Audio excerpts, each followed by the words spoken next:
बिस्मिल्लाहिर्रहमानिर्रहीम।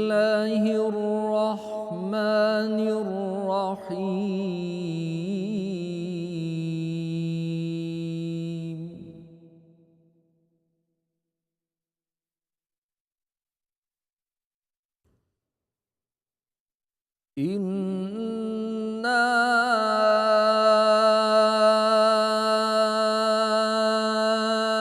अंज़लनाहु फी लैलतिल क़द्र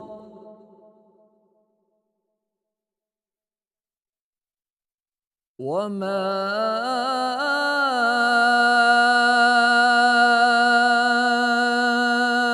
अदराक मा लैलतुल क़द्र लैलतुल क़द्र खैरुम मिन अल्फि शहर।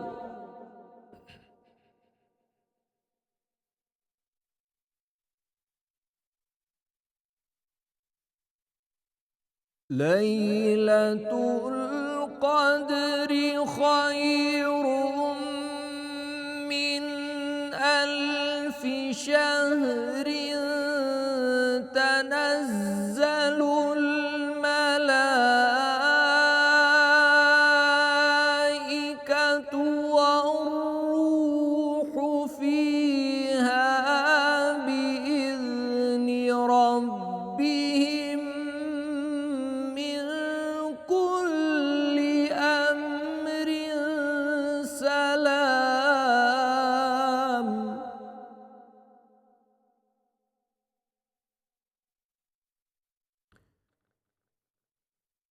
तनज़्ज़लुल मलाइकतु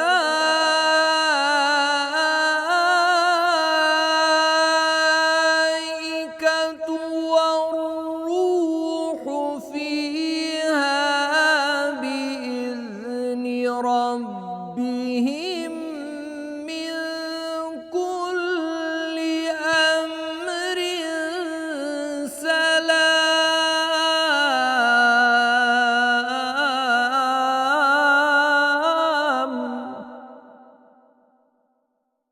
सलामुन हिया हत्ता मत्लइल फज्र। सदक़ल्लाहुल अज़ीम।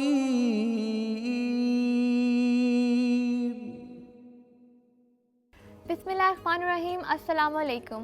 माह करीम इफ्तार ट्रांसमिशन में आप सबको खुशामदीद।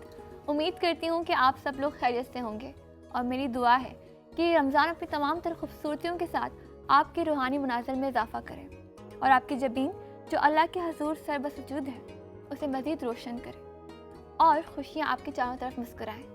मैं हूँ अरीश महिउद्दीन और मेरे साथ मौजूद हैं हाफिज़ नजम साकिब। बिस्मिल्लाहिर्रहमानिर्रहीम। अस्सलामु अलैकुम। रब्बि इश्रह ली सदरी व यस्सिर ली अमरी वहलुल उक़दतम मिन लिसानी यफ़क़हू क़ौली। Rabbi ज़िदनी इल्मा rabbi ज़िदनी इल्मा rabbi ज़िदनी इल्मा।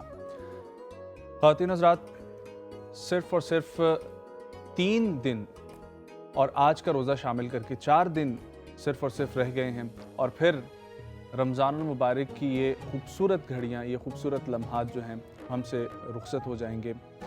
आज की शब बहुत अहम है। आज 26वां रोज़ा है। आप सबको 26वां रोज़ा बहुत बहुत मुबारक हो। और आज हम लोग मगरिब की नमाज के बाद दाखिल हो जाएंगे 27वीं शब। तो आज लैलतुल क़द्र के नाम से 27वीं शब जो जानी पहचानी जानती है और वैसे भी तमाम तर ताक रातों की बहुत फजीलत है, बहुत अहमियत है। तो ताक रातों के हवाले से कहा जाता है कि इनमें से कोई भी एक जो है वो शब क़द्र है। लेकिन चूँकि जो सिलसिला चला आ रहा है और जो फजीलत मानी जाती है, जो हम लोग बयान करते हैं, सुनते आए हैं, वो 27वीं शब के हवाले से है। हालांकि इसमें कोई शक नहीं कि 25वीं शब भी हो सकती है, 29वीं भी हो सकती है, 21वीं भी और 23वीं भी। तो आज शब क़द्र को जानने की कोशिश करेंगे कि नबी करीम सल्लल्लाहु अलैहि वसल्लम का क्या तर्ज़ अमल था, क्या सुन्नत नबवी थी और अल्लाह की तरफ से क्या अहकामात जारी किए गए हैं। और साथ ही साथ जिस तरीके से तमाम चीज़ों में से एक चीज़ अफजल होती है, दिनों की बात की जाए तो जुम्मा करीम अफजल, महीनों की बात की जाए तो रमज़ान मुबारक मस्जिदों की बात की जाए तो मस्जिद नबवी सल्लल्लाहु अलैहि वसल्लम, शहरों की बात की जाए तो मक्का मुकरमा। इसी तरीके से अगर अंबिया की बात की जाए तो सरदार अंबिया हज़रत मोहम्मद मुस्तफ़ा सल्लल्लाहु अलैहि वसल्लम। और अगर किताबों की बात की जाए तो कुरान मजीद बेशक एक मशअल राह। इसी तरीके से अगर रातों की बात की जाए तो हज़ार महीनों की इबादतों से बेहतर एक रात जो शब कद्र है। अल्लाह हम पर कितना मेहरबान है कि उसने एक रात में ये सौदा कर दिया। बिल्कुल। इसी की तरह बताती चलूँ कि अभी जो आपने तिलावत कुरान पाक समाअत फरमाई, उसे पढ़ने की सादत हासिल की कारी राशिद असीस से। अब बढ़ते हैं अपने पैनल की जानिब। जी, हमारे साथ मौजूद हैं मुफ्ती एहसानुल हक हज़ारवी साहब, हमारे मेंटोर सैयद हसन बुखारी साहब, मेरे बाएं जानब मौजूद हैं अल्लामा मुनीर आलम हज़ारवी साहब और हमारे स्कॉलर अतीउर रहमान सर। मुफ्ती साहब, आपसे शुरू करते हैं कि आप लैलतुल क़द्र की फ़जीलत बयान करें। औज़ुबिल्लाहि मिनश्शैतानिर्रजीम, बिस्मिल्लाहिर्रहमानिर्रहीम।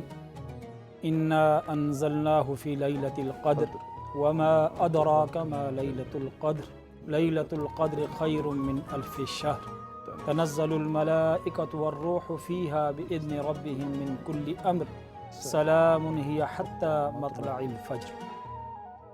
अल्लाह तबारक व तआला ने इस सूरह क़द्र के अंदर लैलतुल क़द्र को ख़ुद ही बयान फरमा दिया। इस सूरत का मैं तर्जुमा करना चाहूँगा ताकि जी, नाज़रीन सामीन जो है वो इस बात को समझ सकें कि लैलतुल क़द्र क्या है। अल्लाह ताला का इरशाद है कि इन्ना अंज़लनाहु फ़ी लैलतिल क़द्र, हमने इस कुरान मजीद को लैलतुल क़द्र में नाजिल किया। वमा अदराका मा लैलतुल क़द्र, और ऐ मुखातिब तुझे क्या मालूम कि लैलतुल क़द्र क्या चीज़ है? जवाब दिया लैलतुल क़द्र खैरुम मिन अल्फ़ि शहर, कि लैलतुल क़द्र 1000 महीनों से बेहतर है।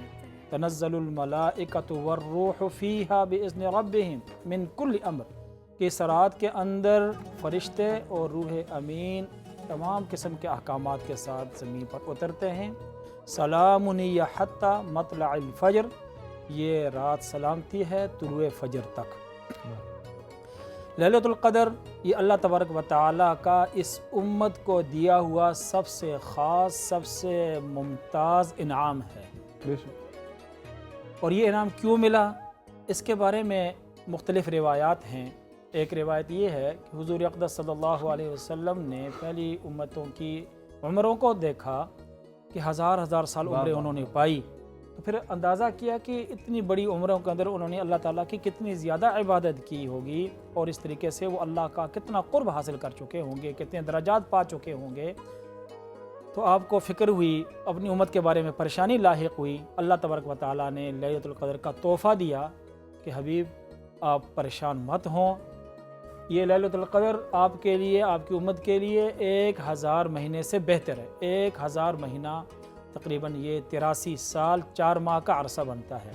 और अगर किसी को ज़िंदगी में 10 रमज़ान में 10 लैलतुल क़द्र अगर मिल जाते हैं तो आप अंदाज़ा करें कि ये कितना 830 साल, तो गोया कि 830 साल, और अगर 12 मिल गए तो तकरीबन 1000 के लगभग। तो यूँ आप समझें कि आपको 10-12 अगर ये रातें मिल गई तो आपको 1000 साल की इबादत का सवाब मिल गया। सुभान। इसी तरीके से और रिवायात भी हैं। बहरहाल अल्लाह तबारक व तआला ने इस उम्मत पर यह खुसूसी इनाम किया, ये अल्लाह ने खुसूसी अता दी इस उम्मत को कि एक रात में इबादत को अल्लाह तबारक व तआला ने 1000 रातों में इबादत के बराबर कबूल कर लिया। और इसमें अल्लाह तबारक व तआला की तरफ से आसमान से फ़रिश्ते ज़मीन पर उतरते हैं। ये फ़रिश्ते वही हैं जिन्होंने इंसान के तख्लीक पर एतराज़ किया था कि अतजअलु फ़ीहा मन युफ़सिदु फ़ीहा व यस्फ़िकु दिमा व नहनु नुसब्बिहु बिहम्दिक व नुक़द्दिसु लक, कि अल्लाह इस मखलूक आप ज़मीन पे नहीं, ये तो खून ख़राबा करेगा, ज़मीन में फ़साद बपा करेगा, हम तेरी पाकी बयान करते हैं। तो अल्लाह तबारक व तआला ने उस वक़्त इंसान को अपना खलीफा मुकर्रर फरमाया था। और इस शब क़द्र में ये फ़रिश्ते अल्लाह की ये मुकर्रब और अल्लाह तबारक व तआला की मासूम मखलूक ये ज़मीन पर उतरती है और देखती है कि अल्लाह के ये बंदे जिनके अंदर अल्लाह तबारक व तआला ने ख्वाहिशात रखी हैं, जिनके अंदर चाहतें रखी हैं, लेकिन अल्लाह के हुक्म के मुताबिक अपनी ख्वाहिशात को अल्लाह के हुक्म पे कुर्बान किया हुआ है और सर्ब सुजूद हैं, तिलावत में लगे हुए हैं, ज़िक्र अज़कार में, अल्लाह की इबादत में लगे हुए हैं, तो यही फ़रिश्ते फिर इस इंसान पर रश करते हैं। रूह अमीन भी इस रात में ज़मीन पर उतरते हैं। रूह अमीन से क्या मुराद है, मुख्तलिफ़ तफासिर हैं, लेकिन राजे यह कि मुराद इससे फ़रिश्तों के सरदार हज़रत जिब्राईल अलैहिस्सलाम हैं, वो भी ज़मीन पर आते हैं। और ये रात सुबह तक सलामती है, और सुबह तक इस रात में खैर और बरकत है। और इस रात में अल्लाह तबारक व तआला मखलूक के लिए खैर के फ़ैसले फ़रमाते हैं, बख्शिश के फ़ैसले फ़रमाते हैं, आइंदा साल के बारे में सारे इस रात में फ़ैसले होते हैं। और इस रात में अल्लाह तबारक व तआला सारी मखलूक को माफ़ फरमा देते हैं। लेकिन हदीस में आता है सवाए 4 किस्म के लोगों को कि उनको अल्लाह तबारक व तआला इस रात में भी माफ़ नहीं फरमाएंगे, और इस रात की फजीलत से भी वो महरूम होंगे। मैं अपने नाज़रीन को ख़ास तौर पर उन 4 उमूर के बारे में मुतवज्जे करना चाहूँगा कि हमें उन उमूर से बचना चाहिए, ताकि इस रात की अजीम बरकतों से, रहमतों से हम भी मुस्तफ़ीद हो सकें। चुनाचे हदीस में आया कि 4 लोगों में से एक जो है फरमाया मुदमिन खमर, शराब का आदी, जो शराब का आदी होगा, शराबी होगा, उसकी इस रात में भी बख्शिश नहीं होगी, वो अल्लाह की रहमत से महरूम हो जाएगा। दूसरा फरमाया आकुन लिवालिदै, अपने वालिदैन का नाफरमान, वो इस रात में अल्लाह की रहमत से भी जो है वो महरूम रहेगा, इसलिए कि अल्लाह ने अपनी रज़ा को वालिदैन की रज़ा के अंदर जो है वो मुनहसर फरमा दिया, रज़ा रब फ़ी रज़ल वालिदैन, तो वालिदैन का जो नाफरमान है वो भी महरूम है। और तीसरा फरमाया कातिउन लिर्रहिम, क़ता रहमी करने वाला, अपने अजीज़ व अकारिब से नाता ताल्लुक़ तोड़ने वाला, वो भी महरूम होगा। और चौथा जो फरमाया वो है इसमें जो अपने दिल में कीना और बुग़्ज़ पालने वाला है, तो जो मुसलमानों के बारे में बुग़्ज़ और कीना रखता है दूसरों के बारे में, वो भी इस रात के रहमतों और बरकतों से महरूम हो जाता है, महरूम हो जाएगा। बहुत खूबसूरत मुफ्ती साहब, बहुत ही एहसन अंदाज से आपने पेश किया। हसन भाई ये फरमाइएगा कि शब कदर में अल्लाह इतना कुछ अता कर रहा है, तो अल्लाह बंदों से क्या तकाजा कर रहा है, ये ताक रातों का तकाजा क्या है इंसान से? नजम, किसी भी इबादत का मकसद, तमाम इबादतों का मकसद मोहब्बत है। तो मैं आपको ये किसी अपनी जज्बातियत के हिसाब से नहीं कह रहा, मोहब्बत की तारीफ़ है। वैसे तो मेरे ख्याल में कोई ऐसा शायर, अदीब, लिखारी, राइटर, ड्रामेटिस्ट, आर्टिस्ट नहीं है जिसने मोहब्बत पे कुछ ना कुछ बात ना की हो। लेकिन मुझे जो तहकीक से खूबसूरत इन बात मिली, मोहब्बत कहते हैं अपनी और जिससे की जाए उसकी रूहानी और जहनी तरबियत का नाम है मोहब्बत। वाह वाह। क्योंकि मैं आपको इस पर दलील देता हूँ, शायद दलील शरई दूंगा। मोहब्बत अपनी और जिससे की जाए उसकी रूहानी और जहनी तरबियत का नाम है मोहब्बत। अच्छा, आपने एक हदीस, शुरा आफाक हदीस सुनी, अल्लाह ताला 70 माओं के मुकाबले में अपने बंदों से मोहब्बत करता है। ठीक है, तो कौन सी ऐसी माँ होगी जो चाहेगी उसका बच्चा 7, 8 घंटे, 10 घंटे, 12 घंटे मुख्तलिफ खित्तों के मुताबिक भूखा प्यासा रहे? कोई माँ नहीं ये चाहेगी। कौन सी माँ ये चाहती कि अभी बच्चे की नींद पूरी नहीं हुई, उसको आधी नींद में जगा दो, ठंडे पानी से मुंह धुलाओ, खड़ा कर दो, कोने में जाकर 2 रकत पढ़े? कोई माँ ये नहीं चाहेगी। लेकिन इसके बरक्स कुरान कह रहा है, सरकार के अल्लाह ताला हदीस में कह रहा है 70 माओं के मुकाबले पैदा कर। अगरचे देखा जाए, अच्छा कौन सी माँ ये चाहेगी कि अपने बच्चे की मेहनत की कमाई को लोगों में तकसीम कर दे? अल्लाह कहता है इन्फाक करो, अल्लाह कहता है नमाज पढ़ो, फजर उठ की मुँह अंधेरे, सर्दी है कि गर्मी है वज़ू करके, अल्लाह ताला कहता है फरमाता हुक्म के रोज़े रखो, भूख भी है, प्यास भी है, इन्फाक भी है, माल को गैर अख्यार में तकसीम करना भी है। बज़ाहिर ये तीनों जो मिसालें मैंने आपको दी, इन तीनों में एक इंसान की जिस्म पे वो कमज़ोरी, खाना पीना नहीं खा रहे, उस पर इम्तिहान है, नींद का इम्तिहान है, माल का इम्तिहान है। लेकिन इन तीनों मिसालों में इंसान की रूहानी तरक्की हो रही है कि नहीं हो रही? तो तमाम इबादत का मकसद है रूहानी तरक्की, रूहानी दर्जात, और दर्जात आपकी बकदर आपकी रूहानी तरक्की के हिसाब से मिलते हैं। ऐसा नहीं हो सकता कि आपकी रूहानी सफ़र इधर हो और आपके दर्जात जहाँ पे हो। आपकी रूहानी तरक्की के साथ साथ जिस कदर आप अपने साथ इजाबात रज़ाइला ख़त्म करते चले जाएंगे आपको। इसका मतलब है जितनी इबादत अल्लाह ताला ने हमारे लिए की, उनका एक ही मकसद है कि हम रूहानी कमालात हासिल करें। और फिर आपने एक और हदीस सुनी होगी कि जब बंदा मोमिन नफलों के ज़रिए और दूसरी इबादत के ज़रिए अल्लाह का तक़र्रुब हासिल करने की कोशिश करता है, तो अल्लाह उसका हाथ बन जाता है जिससे वो काम करता है, उसकी आंखें बन जाता है जिससे वो देखता है। तो आपने हदीस सुनी हुई है। इसका मतलब है कि आप आहिस्ता आहिस्ता, और फिर बड़ी खूबसूरत हदीस, बल्कि शायद शुरू के रमज़ान में अपने बात को मेंशन किया था कि बंदे अपनी मेरी इताअत कर, तुझे अपनी मिसल कर दूँगा, मैं हई हूँ मुझे मौत नहीं आती, तुझे भी हाई कर दूंगा, तुझे भी मौत नहीं आएगी। मैं ऐसा गनी हूँ जिसके लिए कोई फ़ख्र नहीं है, तुझे भी ऐसा गनी कर दूंगा कि तुझे फ़ख्र नहीं होगा। मैं जो चाहता हूँ हासिल करता हूँ, पा लेता हूँ, मेरी ख्वाहिश में जो कुछ होता है मेरी मुताबिक होता है, तुझे भी ऐसा कर दूंगा कि जो तू चाहेगा तुझे हासिल होगा। तो हमारी तमाम इबादत का मकसद, अब ये उसका लुत्फ़ है, ये उसका करम है कि उसने हमें कुछ जंप स्टार्ट दिए अपने पूरे सालों में, कि वो रियाजतें, वो बरकतें जो हम कई सालों में मुशक्क़तों में हासिल करते हैं, उसने अपने ख़ास लुत्फ़ से, अल्लाह ने अपने ऊपर लुत्फ़ वाजिब कर रखा है मखलूक के लिए। वाह, ये करम है उसका कि उसने हमारे तो उसने कुछ ऐसे जंप स्टार्ट दिए, कुछ ऐसे औकात हमें दे दिए, कुछ ऐसी सातें हमारे नसीब फरमाई। मसलन जुमे के साथ के लिए एक आखिरी अल्फाज है कि जुमे के दिन एक ऐसी सात है जिससे दुआएं कबूल होती हैं। एक बड़ी मशहूर हदीस है, उसको कुछ हदीस में उसकी निशानदी भी की गई कि कौन कौन सी साथ मौजूद है।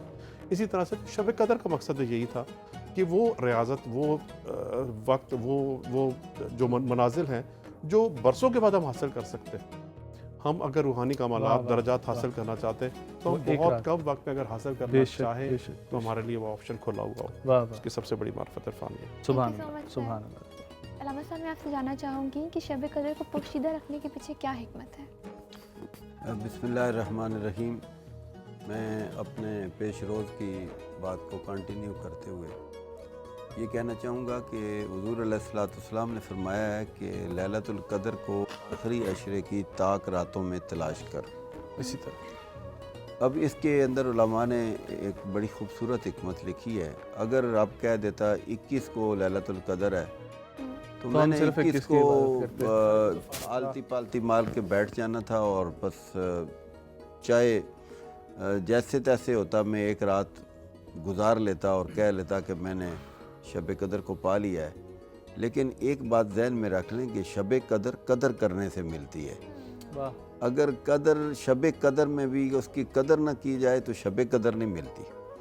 इसलिए हुजूर ने फरमाया तहर्रु लैलतुल क़द्र फिल अशरिल अवाखिर मिन रमज़ान।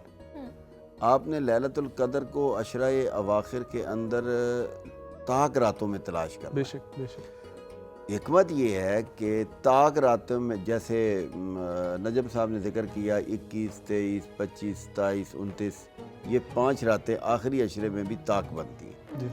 और ताक रातों का अल्लाह के हबीब सल्लल्लाहु अलैहि वसल्लम ने ऐलान किया कि उनमें तलाश करो।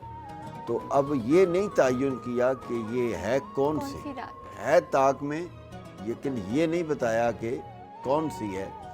इससे ये बात साबित होती है कि अल्लाह भी चाह रहा है, अल्लाह का हबीब भी ये चाह रहा है कि ये तलाश भी करें, आएँ भी, लेकिन कुछ वक्त के लिए ना आए ना, कोई एक आध रात के लिए ना आए। जब हमारी तरफ आना है, हमें ही पाना है, हमारा ही इरफान लेना है, हम ही से कुछ पाना है, तो फिर कम अज़ कम आखिरी अशरे की 5 रातों में तो हमें तलाश करो। हम तुम्हारे लिए मुमकिन है 5 की 5 को ही लैलतुल क़द्र बना दें। लेकिन चूँकि आपका जो प्रोग्राम है वो 27वीं शब के हवाले से हो रहा है और आने वाली शब जो है वो 27वीं शब बनेगी, तो मैं एक ज़ौक़, एक तफसीरी कौल के तौर पर उलमा के लिए और अपने पैनल के लिए और सुनने वालों के लिए, जहाँ तक सुनते हैं, चूँकि आपकी अप्रोच बहुत दूर तक है, तो मैं उन सब को ये बताना चाहूँगा कि एक कौल ये है कि ये 27वीं ही है। अल्लाह। उन्होंने इस्तिदलाल किस बात से किया? जी किस बात? उन्होंने किया है कि इन्ना अंज़लनाहु फ़ी लैलतिल क़द्र वमा अदराका मा लैलतुल क़द्र लैलतुल क़द्र खैरुम मिन अल्फ़ि शहर। इस सूरह क़द्र में लैलतुल क़द्र का जो कलिमा इस्तेमाल हुआ है, जो मजमुआ इस्तेमाल हुआ है, वो 3 दफ़ा इस्तेमाल हुआ है। हाँ। और हर मजमुए में लैलतुल क़द्र के हर मजमुए में 9 अरफ आते हैं। ठीक है। 3 से उनको जब आप ज़रब देंगे तो वो अदद 27 बनता है।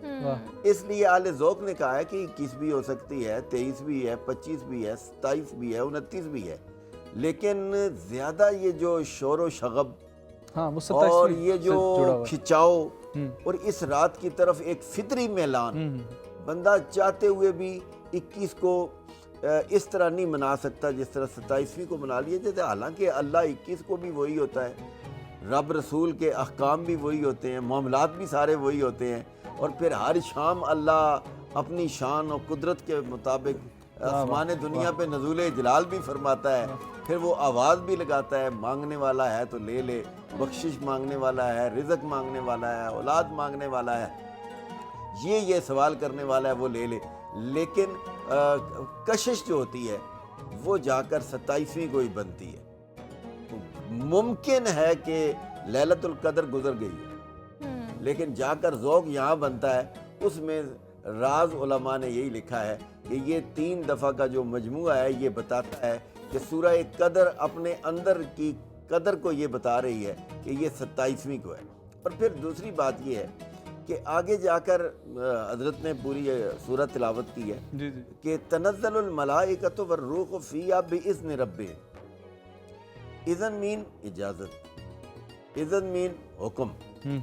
अब उलमा ने लिखा है कि इस रात में फरिश्ते ज़मीन पर आने के लिए दरख्वास्तें पेश करते हैं। वाह। या अल्लाह हमने ज़मीन पर जाना है, अगर आप मुझे कहें तो मैं तो कहूँगा मुझे तो दरख्वास्त देनी है कि या अल्लाह थोड़ा सा बुलंदी पे ले जा, बुलंदी पे ले जा, बुलंदी पे ले जा। लेकिन वो कौन सा ऐसा राज है जिसके लिए वो फरिश्ते मलाए ज़मीन पे आने आला के फरिश्ते दरख्वास्त देकर, और ये याद रखना उलमा बैठे हुए बेइज़्न रब्बिहिम के अलावा ये नहीं है कि हर फरिश्ता ज़मीन पर उतर आता है नहीं, या जिब्रील के साथ सारे ही होते हैं। वाह। नहीं, जिब्रील अमीन के पास सिर्फ वो होते हैं जिनकी दरख्वास्तें सैंक्शन होती हैं, पास होती हैं, वही उतरते हैं। वाह। तो वो देखने क्या आते हैं। एक बात याद रखना कि जो हाओ हू ज़मीन पे पाई जाती है ये वहाँ नहीं है, जो दर्द यहाँ पाया जाता है वो यहाँ नहीं है, वहाँ नहीं है। जो रस्म दुनिया निभाने की बात कर रहा हूँ यहाँ पाई जाती है, वहाँ नहीं है। कौन है अर्श मलाए आला में, कौन है आसमानों में कि जो अपने हाथों से कमाए, अपने हाथों से घर लाए, अपने हाथों से चक्की से पीसे, उसका आटा बनाए, गूंदे, रोटी पकाए, दस्तरखान में लपेट कर, फिर एक तश्त में रख कर, फिर किसी के घर जा रहा हो, उसका दरवाज़ा खटखटा रहा हो, और फिर जवाब आए कि कौन, मैं तुम्हारे दरवाजे पे आया हूँ, कमाया मैंने है, दिल करता है अकेला न खाऊं, वाह। मैं तेरे दरवाजे। क्या हुजूर ने नहीं फरमाया कि इत्तकुन नार वलाउ बेशक के तमरतिन, आग से बचो अगर ये खजूर के आधे टुकड़े से ही, पूरी खजूर से भी नहीं। मुझे ये बताओ कि अगर आधा टुकड़ा खजूर का देकर, खजूर का एक हिस्सा देकर मैं जहन्नुम से बच सकता हूँ, तो मैं अनवा व अक़साम के खाने तैयार करके अपने दिल की गहराई से उसको तश्त में लेकर पूरे एहतमाम के साथ अपनी बहन के घर, अपने भाई के घर, अपने पड़ोसी के घर, अपने मालेदार, अपने रिश्तेदार के घर जाता हूँ। तो यही तो नज़ारा देखने के लिए वो उधर वाले दरखास्तें देते हैं कि ये नज़ारे हम इधर नहीं देखते, मौला एक दिहाड़ा तेजा दे जड़ा जाइए भी ते तक भी आई। वाह वाह, तो ये सारा ये वो मंजर होता बहुत है। खूबसूरत, बहुत खूबसूरत। ब्रेक की तरफ हम लोगों ने बढ़ना है, कहीं मत जाइएगा, हमारे साथ रहें जी।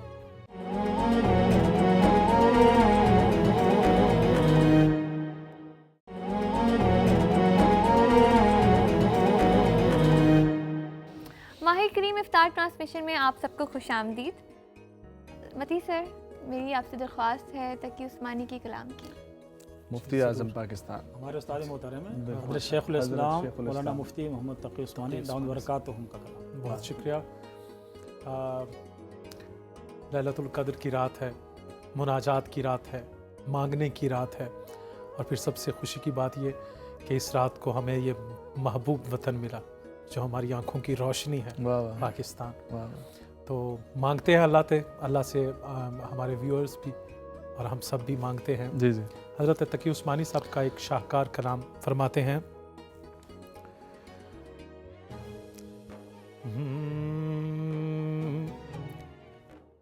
मुझे जिंदगी में या रब सरे बंदगी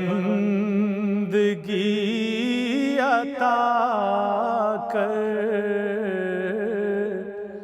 मुझे जिंदगी में या रब सरे बंदगी अता कर, मेरे दिल की बेहिसी को गमे आशिकी अता कर, मेरे दिल की बेहिसी को। तेरे दर्द की चमक हो,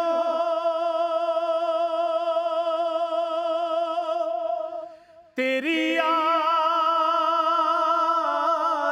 की कसक हो,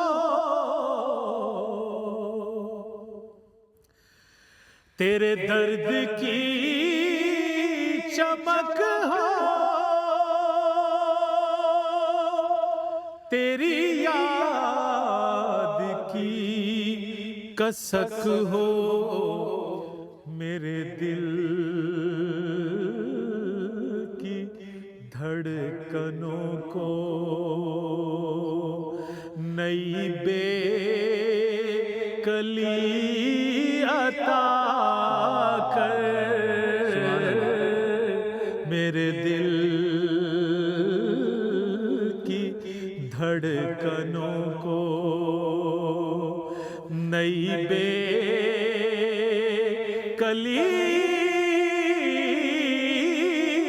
अता कर, मुझे जिंदगी में या रब। और मैं सफर में सो ना जाऊं,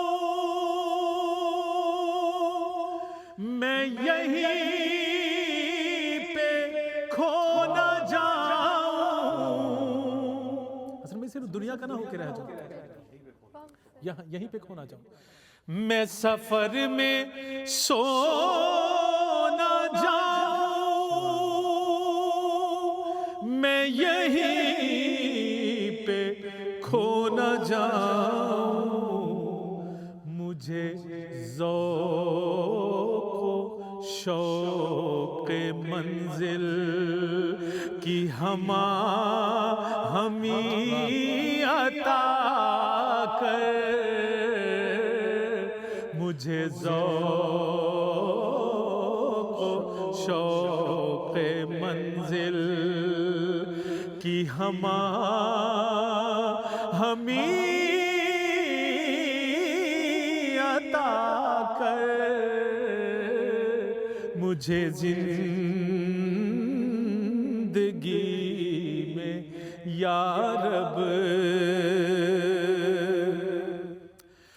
बड़ी दूर है अभी तक रगे जान की मुसाफत, बड़ी दूर है अभी तक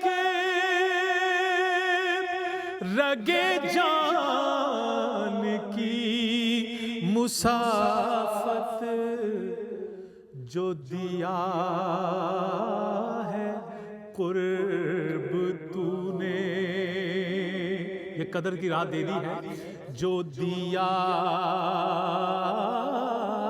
है कुर्ब तूने, तो शऊर भी अता कर,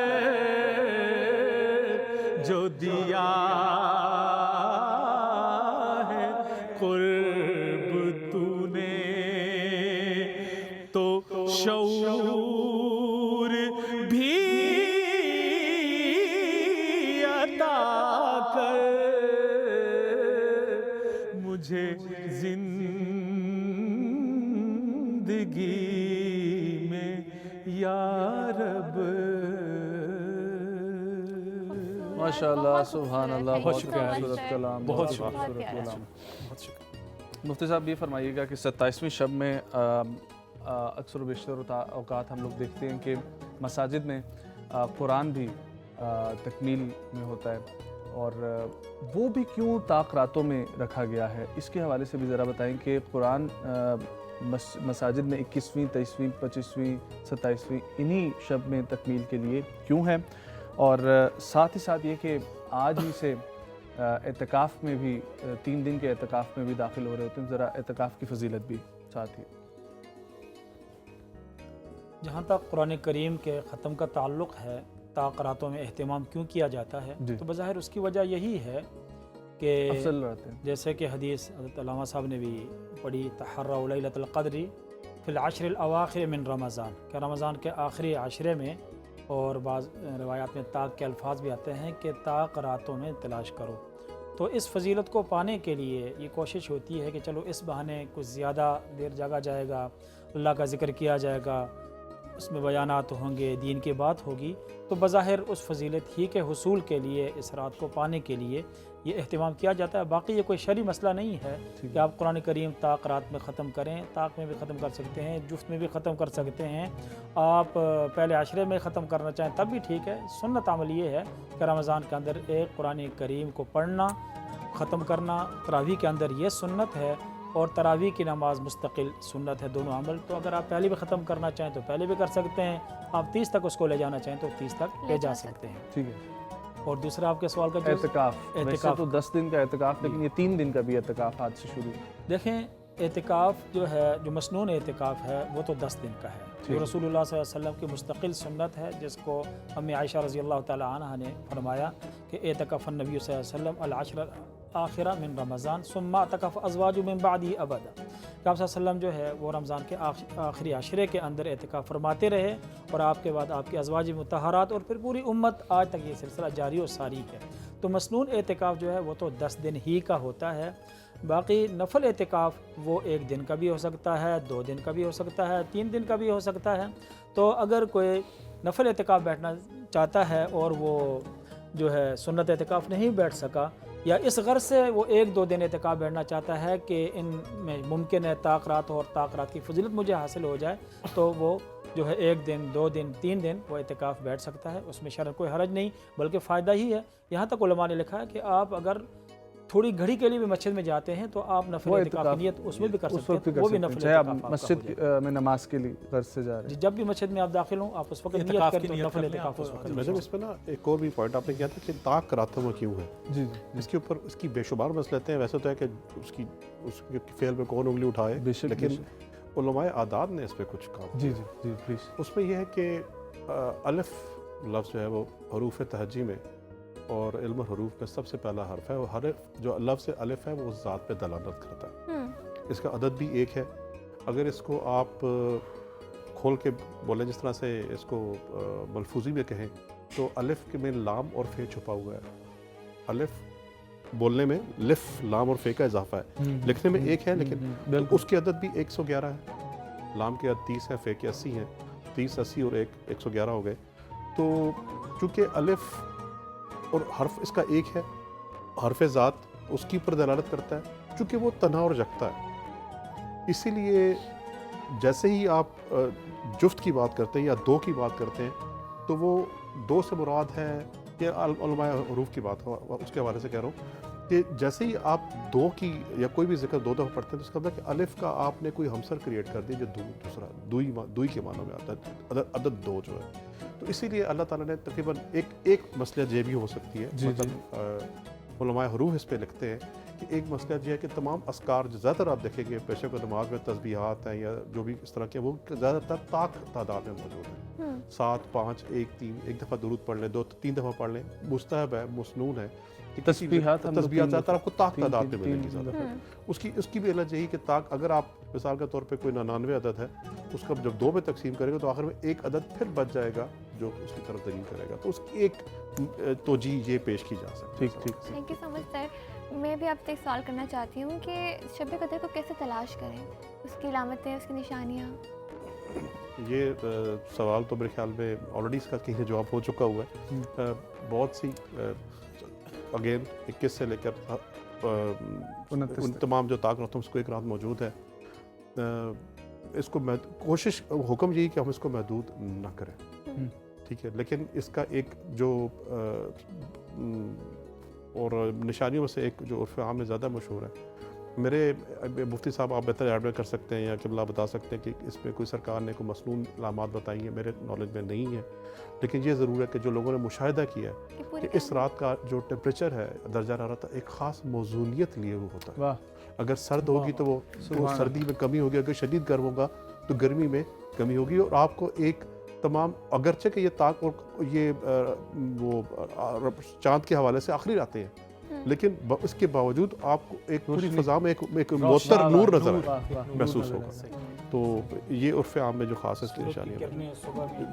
दरख्त सजदे करते हैं। नजम भाई, जब आप अलामा साहब से सवाल करें तो मैं भी ये चाहता हूँ कि ये तब्दील होती रहती है, मतलब कभी 21 को, कभी 23 को, कभी 25 इस को, बारे कभी में 27। उलमा इसमें के क्या तकरीबन इजाज़त है मुझे? जी जी आप जी डिटेल में हजरत, तो नहीं जी जानते। जी नहीं हजरत, बस जाने लगे। इस बारे में तकरीबन 50 अक़वाल हैं, यहाँ तक कि पूरे साल के बारे में भी अक़वाल हैं। ये भी इख्तिलाफ़ है कि ये साल में 1 मरतबा होती है या 2 मरतबा होती है।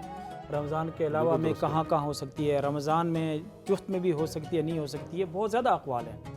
इसलिए इसमें अल्लाह ताला की हिकमत है, अल्लाह ने इसको पोशीदा रखा। ये कि एक बंदा सऊदिया में है, ठीक है जी, उसकी ताकरात तो फिर वो हमसे एक रोज़ा वैसे ही उनका आगे है, बरतानिया में है, उनका भी एक रोज़ा आगे है, हम पाकिस्तान में हैं, मतलब इंडो पाक में हैं।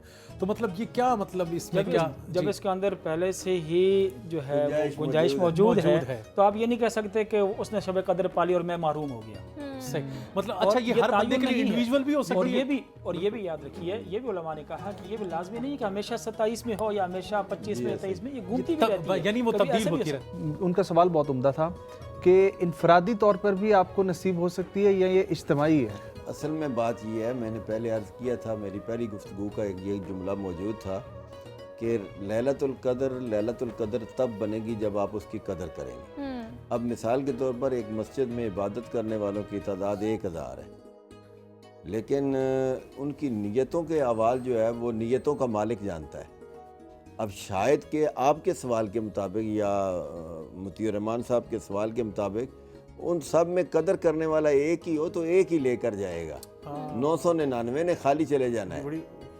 ये बहुत सारे व्यूअर्स को क्लियर होगा।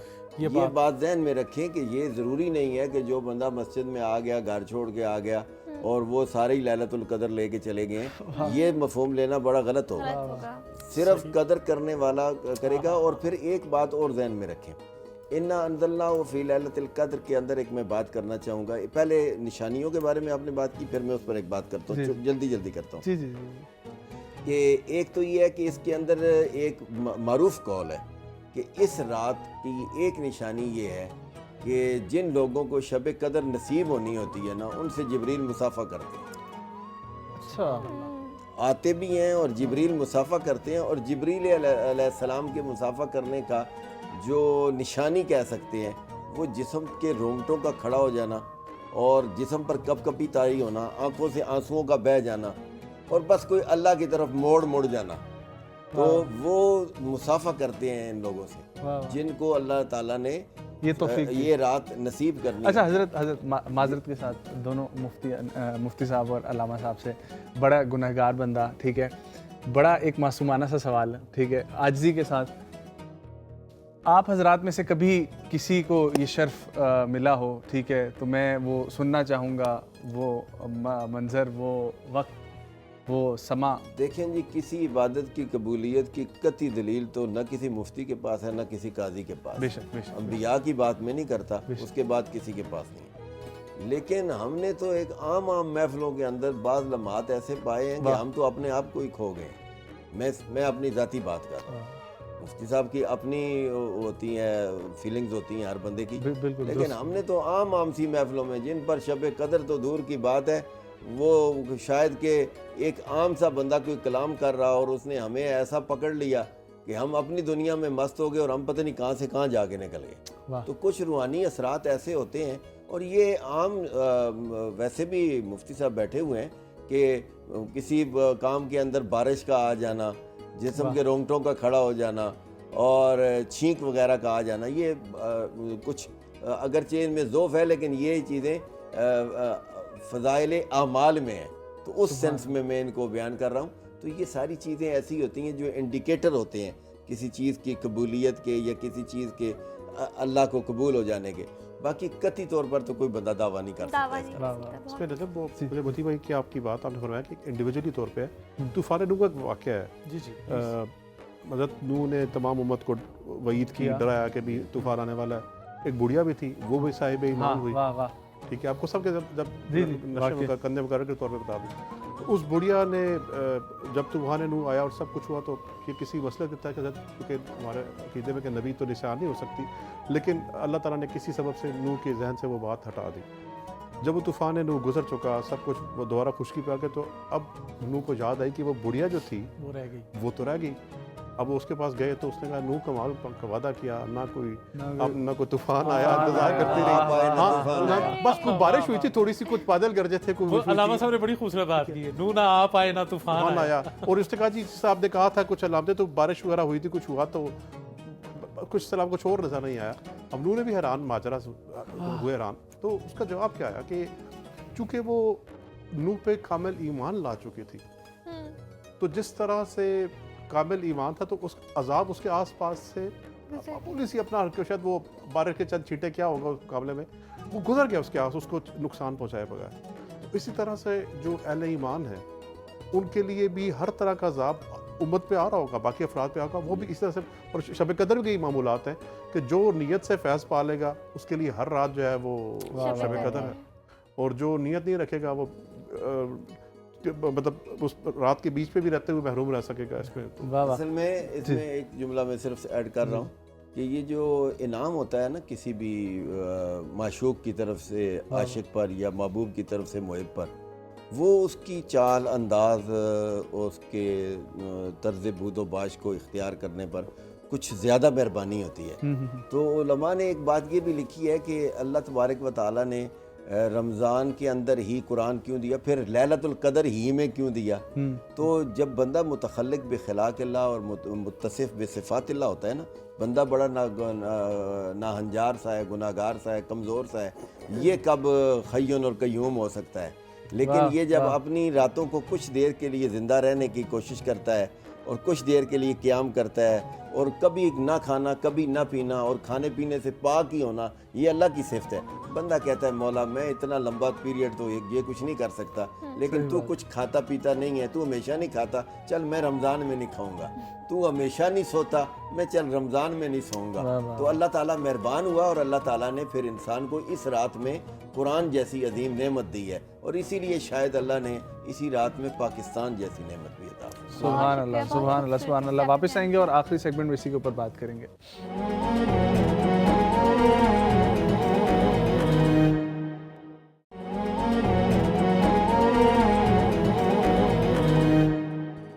एक बार फिर से आपको खुश आमदीद कहेंगे। हज़रत, जिस तरीके से पहले जिक्र हुआ कि पाकिस्तान इनाम और तोहफ़े के तौर पर 27वीं शब में ही हमें मिला, 27वें रोज़े में, तो क्या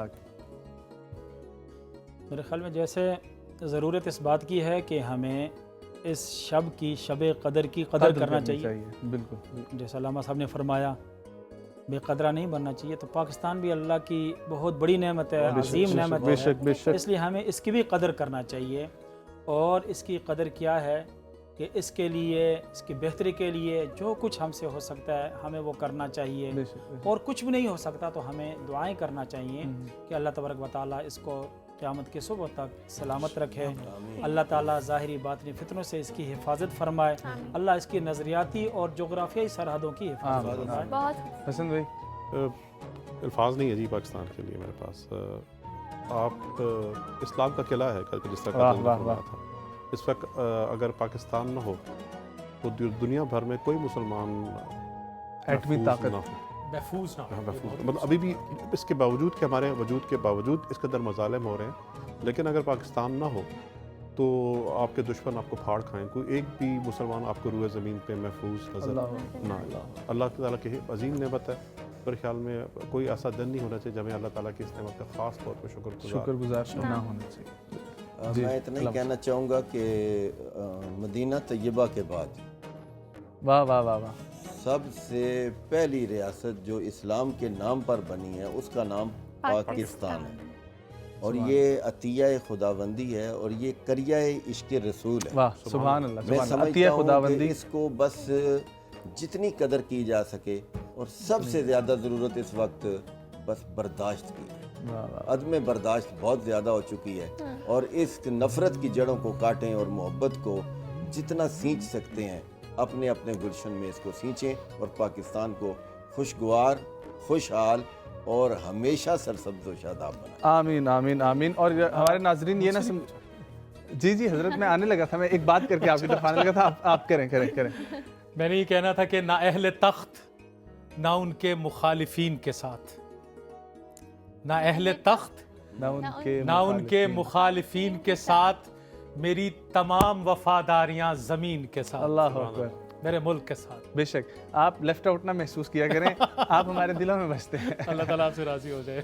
मैं सिर्फ ये कहना चाहूँगा कि ये एक जुमला, ये अभी चूंकि वक्त कम था और 27वीं शब में हम लोग दाखिल हो रहे हैं। कल 27 रमज़ानुल मुबारक का जो प्रोग्राम है वो हम लोगों ने पाकिस्तान की निस्बत से ही रखा है, और उसके साथ एक दो मौज़ूआत और हैं जिनको हम लोग जोड़ेंगे, लेकिन कल हम लोग इस पर डिटेल बात करेंगे।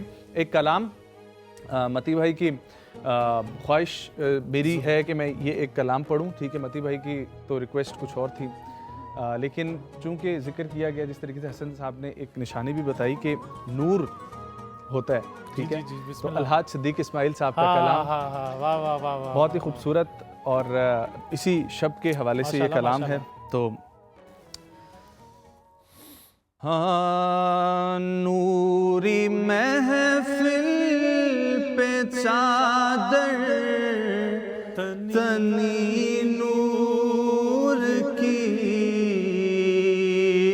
नूर फैला हुआ आज की रात है, चांदनी में है डूबे हुए दो जहां,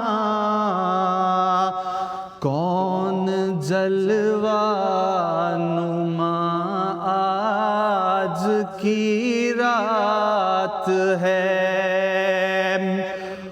फर्श पर धूम है, अर्श पर धूम है, बदनसीबी है उसकी जो महरूम है, फिर मिलेगी ये शब किस को मालूम है, फिर मिलेगी ये शब किस को मालूम है, आम लुत्फ़े खुदा आज की रात है।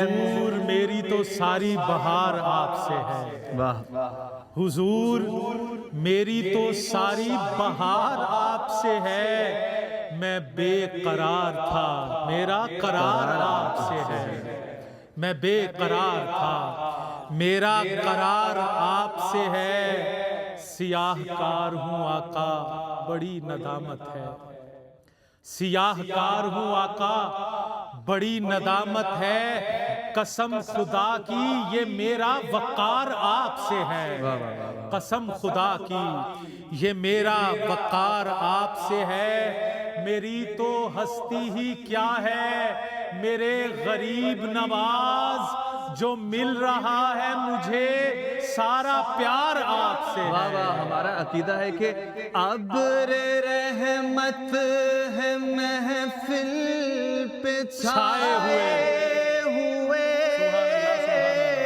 आसमां से मलाइक हैं आए हुए, अब्र रहमत है महफिल पे छाए हुए, आसमां से मलाइक हैं आए मोहम्मद हैं तशरीफ लाए हुए, खुद मोहम्मद हैं तशरीफ लाए हुए, किस कदर जान फिजा आज की रात है। मेरे आका ऐसी इज्जत आपने पाई कि बस। हसन भाई बस। मेरे आका ऐसी इज्जत आपने पाई कि बस, कि खुदा ने अर्श पर ऐसी पजीराई कि बस, कि खुदा ने अर्श पर ऐसी पजीराई के बस, गिनते गिनते थक गईं तारों की नाजुक उंगलियां। वाह। गिनते गिनते थक गईं तारों की नाजुक उंगलियां, मुस्तफा के हैं जमीन पर इतने शैदाई के बस। वाह वाह वाह वाह वाह, सुभान मुस्तफा अल्लाह। के हैं जमीन पर इतने इतने शैदाई के बस, एक पल में मुस्तफा को अर्श पर बुलवा लिया। वाह वाह वाह वाह वाह वाह, सुभान एक अल्लाह, पल सुभान में मुस्तफा को अर्श पर बुलवा लिया, अपने बंदे की खुदा को ऐसी याद आई कि बस। सुभान अल्लाह। सलामत रहें, सलामत रहें। और आज मुनाजात की रात है तो मांग लो चश्मे तर मांग लो, दर्द दिल और हुस्ने नजर मांग लो, कमली वाले की नगरी में घर मांग लो, मांगने का मजा आज की रात है। ख्वाह कुछ मांगो ना मांगो ये खुदारा मांगो, ख्वाह कुछ मांगो ना मांगो ये खुदारा मांगो, हक से दीदारे मोहम्मद का नजारा मांगो, हक से दीदारे मोहम्मद का नजारा मांगो, फिर रहेगी ना तुम्हें दौलते दुनिया की तलब, मांगने वालों मोहम्मद का उतारा मांगो। और आपने जिक्र किया शब महराज का, तो सिर्फ एक शेर और फिर हम लोग इजाजत चाहेंगे। कुदसी खड़े हैं हैरान होकर के सिदरा से आगे बशर जा रहा है, बंठन के अपने खालिक से मिलने, सरे अर्श वो ताज बर जा रहा है, कुदसी खड़े हैं हैरान होकर, और जाता है देखो वो बेखौफ कैसे, कि सब जानता है ये राहें वो जैसे, कि सब जानता है ये राहें वो जैसे। हसन भाई, वो यूं जा रहा है जैसे कि कोई घर वाला अपने ही घर जा रहा है, कुदसी खड़े हैं हैरान होकर। जिंदगी तेरे कफे पा की अदा लगती है, जिंदगी तेरे कफे पा की अदा लगती है, चांदनी आपके कदमों की जिया लगती है, पहुंचे जन्नत में तो सब अहले नजर कहने लगे, हम ना कहते थे मदीने की हवा लगती है, हम ना कहते थे मदीने की हवा। बहुत शुक्रिया, जज़ाकल्लाह आपका भी साथ देने के लिए। बहुत खूबसूरत आपने कलाम हाँ, मुझे भी अल्लाह पाक बस सबका पढ़ना और हमारा सुनना अपनी बारगाह में कबूल मंजूर फरमाए। बेशक आज की रात बहुत अहम है, आप सभी से ये दरख्वास्त है कि आप लोग महाफिल में जाएं, कुरान करीम जहाँ पर तकमील हो रहा है वहाँ पर भी जाएं, शिरकत करें। मैं सिर्फ एक बात करना चाहूँगा कि आज की रात को बहुत सारी महाफिल भी सजाई जाती हैं इसी तरीके से नात ख्वानी की, लेकिन अक्सर मैंने ये देखा है कि जो सारी रात हम लोग हुजूर का जिक्र करते करते नाते सुनते रहते हैं तो सुबह फजर की नमाज तक हम लोग अदा नहीं करते। ठीक है, तो ये सिर्फ मैसेज है कि आज महफिल में ज़रूर शिरकत करें, लेकिन उसके बाद ज़रा नवाफिल का भी एहतमाम करें, ज़रा कुरान को भी पढ़ें, क्योंकि यही आज की रात है जो हमें हासिल हो जाए। और ये दुआ भी करनी चाहिए, जिस तरह अल्लामा साहब ने कहा कि हमें कद्र करनी चाहिए इस शब कद्र की। तो इसी के साथ हम लोग बढ़ते हैं अगले सेगमेंट की तरफ, किचन। बहुत शुक्रिया आप तमाम हजरात का। मुलाकात होती है किचन में, हमारे साथ रहें।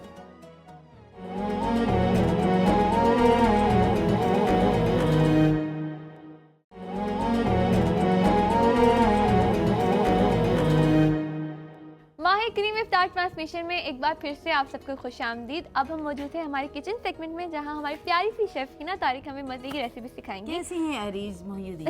मैं ठीक हूँ, आप कैसे हैं आप हाफिज नजम? अल्हम्दुलिल्लाह, आप कैसे हैं? मैं तो बिल्कुल ठीक हूँ, रोजाना की तरह। आज आपने बाजी ले ली। मैंने कहा चेंज कर लेना, रोजाना ये पूछते हैं, आज मैं भी पूछूं इनके हाल है वेरी गुड, बिल्कुल ठीक है, चेंज करना चाहिए।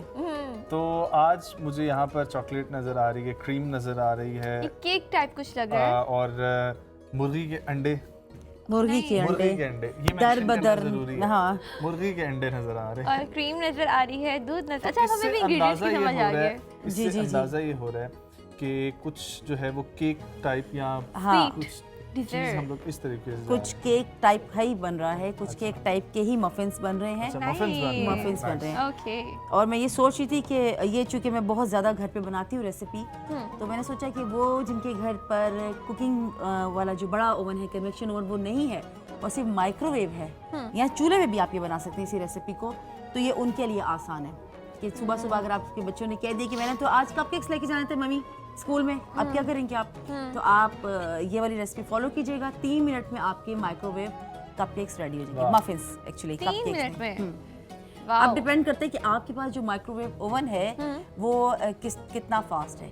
तो ये आपने पहले 1-2 जो कपकेक्स है, मफिन्स है, उन पे एक्सपेरिमेंट कर लेना है ताकि वो जले नहीं, यानी कि 1-1 मिनट के बाद ऑन ऑफ करके निकाल लेना है, ताकि जब आपको पता चल जाए कि आपका 2 मिनट या 3 मिनट में आपके कपकेक्स हाँ सेट हो रहे हैं, तो फिर आपने बाकी के बनाने हैं। तो ये रेसिपी बहुत इजी सी है, फटाफट है, जो कि ये वो रेसिपी जो मैं खुद फॉलो करती हूँ। अच्छा, मेरे पास यहाँ पर हैं 4 अंडे, लेकिन ये बड़े साइज़ के हैं तो मैं 3 इस्तेमाल करूँगी।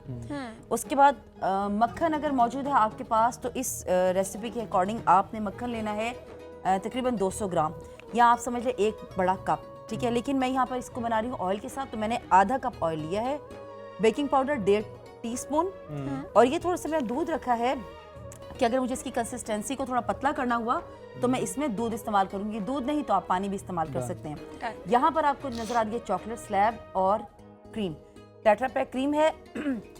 आधी जो चॉकलेट है वो मैं चॉप करके ऐड करूंगी इन कपकेक्स के अंदर, ताकि जब वो अंदर से थोड़े से मेल्टी से हो जाएगी, चॉकलेट मजे की लगेगी। और बाकी जो है वो मैं इस टेट्रा पैक क्रीम के साथ, ही पूरा पैकेट है 200 ml का, इसके साथ मैं इसको माइक्रोवेव में या तो गर्म कर लें या आप इसको बॉयलर पर, यानी कि नीचे आपने देचकी में पानी रखा हो, उबल रहा हो, हाँ, और ऊपर चॉकलेट मेल्ट कर ले, तो कि हम गनाश बनाएंगे। कुछ स्प्रिंकल्स हैं, बच्चों को अगर आपने ये कपकेक्स देने हैं तो खूबसूरत लगते हैं। अच्छा, यहाँ पे मेरे पास है आइसिंग, बटर आइसिंग क्रीम। तो ये मैंने इस तरह से बनाई है कि जो हमारे पास रेगुलर बटर होता है, मार्केट में जो अवेलेबल बटर है, उसको आपने अच्छे तरीके से फेंटना है, बहुत अच्छे तरीके से, या विस्क कर लें या आप उसको हैंड बीटर से कर लें, इतना करें कि इसका कलर चेंज हो जाए। फिर उसके अंदर हमने ऐड की है आइसिंग शुगर, यानी कि पिसी हुई चीनी। तो वो हमने जब उसको मिक्स की तो वो इस टेक्सचर में आ गई। तो अगर आपको ये ऊपर ऐड करना है कपकेक्स के ऊपर, अगर आपने मफिन्स को कपकेक करना है तो आप इस तरह से बना सकते हैं। अच्छा, यहाँ पे मैंने ये सीव रखी हुई है, ये इसलिए ताकि हम इसको थोड़ा सा छान लें। छानने के 2 फायदे हैं, एक तो इसके अंदर जो लम्प्स हैं वो निकल जाएंगे, और जो अहम बात है वो ये कि इससे बहुत अच्छे लाइट बनते हैं मफिन्स। और हम इसी में साथ ही कोको पाउडर भी कर लेते हैं।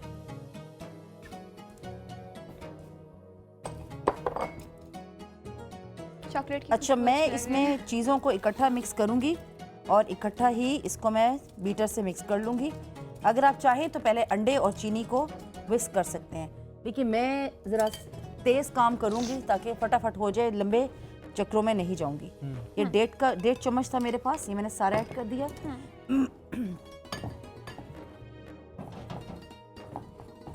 मैं सब डायरेक्ट ही ऐड करूँगी। अगर आपको लगता है कि थोड़ा सा आपके पास टाइम है और आप कर सकते हैं तो आप चीनी और अंडे ये आप बेशक पहले से बीट करके रख लें। अच्छा ये एसेंस है, वनीला एसेंस? ये वनीला एसेंस है, हाँ ये मैं बताना भूल गई। वनीला एसेंस इसमें हम डालेंगे खुशबू की। हाँ खुशबू के लिए भी, और इससे जो अंडे की स्मेल है ना वो नहीं आती योग की। ये बहुत ज़रूरी है। ये बहुत ज़रूरी है।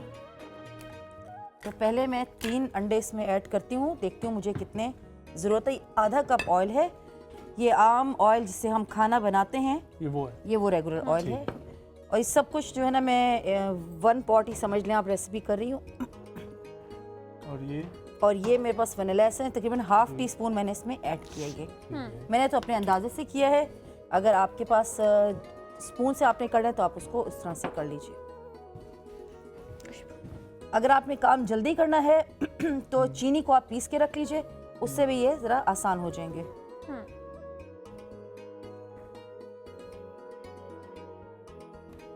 मेरा ख्याल है कि अंडे की भी ज़रूरत पड़ेगी, अंडे की भी और दूध की भी। और अगर मुझे दूध और ऐड करना होगा तो मैं और कर लूँगी। ठीक है। और इस रेसिपी को जब अगर आपने कन्वेक्शन ओवन में बनाना है तो 180 डिग्री सेंटीग्रेड पर आपने इसको 20 मिनट्स के लिए बेक करना है। प्री हीटेड ओवन होना चाहिए आपका। और अगर आप इसको चूल्हे पे बना रहे हैं तो पतीले में जिस तरह से देचकी रखते हैं उस तरीके से आप देचकी के अंदर कुछ नीचे स्टील की प्लेट रख के और उसके ऊपर आप कपकेक मोल्ड्स रख के फिर आप बना सकते हैं। ओके। फिर गरम गरम तनावल फरमाएं। और गरम गरम खाएं और इसके साथ में वनीला आइसक्रीम के साथ भी, ये इसमें हमें कुछ भी ज़रूरत नहीं है। ठीक है।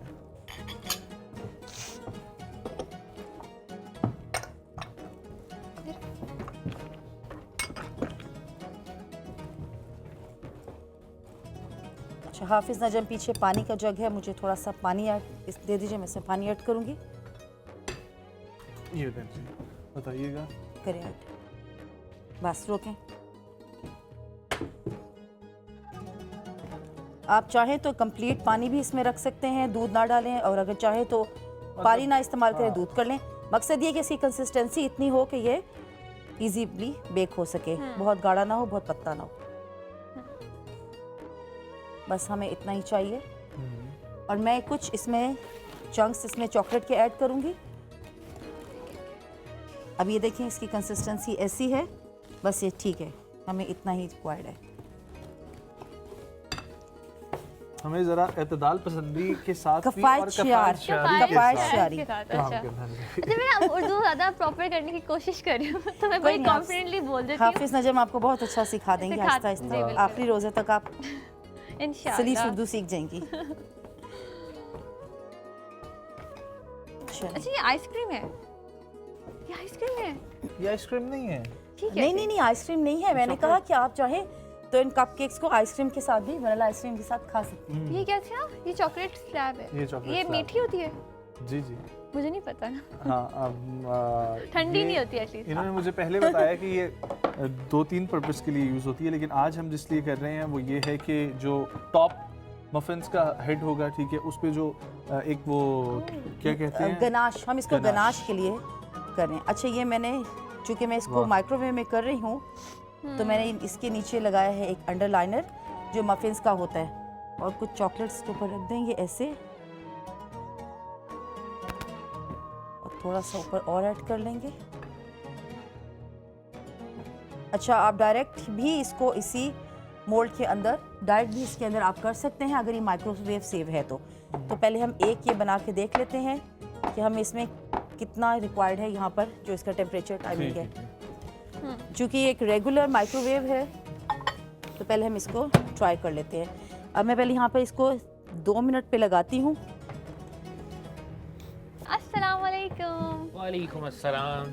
हमारे साथ मौजूद हैं शिहान आकाश और कशिफ हुसैन, डॉक्टर कशिफ हुसैन, और हमारे साथ मौजूद हैं अरीज और कैसे हैं आप लोग? अल्हम्दुलिल्लाह ठीक है, आज डॉक्टर साहिबा हमें क्या आप बता आज हम बात करें आर्थराइटिस, सुना भी होगा आप लोगों ने इसका नाम। बिल्कुल, bones आर्थराइटिस के हाँ एक्चुअली होती है कि जॉइंट्स की बीमारी होती है, ठीक है। इसमें ऐसा होता है कि जॉइंट्स जो होते हैं ना वो स्वेल हो जाते हैं, सूज जाते हैं और उसके साथ साथ स्टिफ भी हो जाते हैं और टेंडरनेस, नरम हो जाते हैं जॉइंट्स, ठीक है। तो ये आर्थराइटिस है। आज हम इस बीमारी के हवाले से बात करेंगे और इसकी डाइट के हवाले से बात करेंगे। इस हम एक रुक सकते हैं? बिल्कुल, मैं जी, खुशबू जी, भी आप आ रही बताएं। देखिए मैंने आपको दिखाना है कि यहाँ पे जो ये वाला है ये रेडी हो गया है, वाह, गर्म है। आप इसको देखें, 2 बहुत मिनट गर्म है। में 2 मिनट में ज़बरदस्त। क्या बात है। क्या बात है ये? So I have to buy a chocolate slab और बाकी सारे ingredients to try it at home as To soon make as yummy possible. muffins. आपके पास चॉकलेट स्लैब नहीं भी है तो आप सिर्फ कोको पाउडर से ही इसको बना सकते हैं। ये एक्स्ट्रा इसमें रिचनेस के लिए ऐड किया क्योंकि बच्चों को अच्छा लगता है। मुझे बस ये बता तो इसको हमने इससे चेक किया कि ये इस तरह क्लीन आई, इससे जो ड्राई लगा हुआ हाँ हाँ हाँ, ठीक ठीक। है, वेट नहीं है। हाँ जी, क्या पूछिए?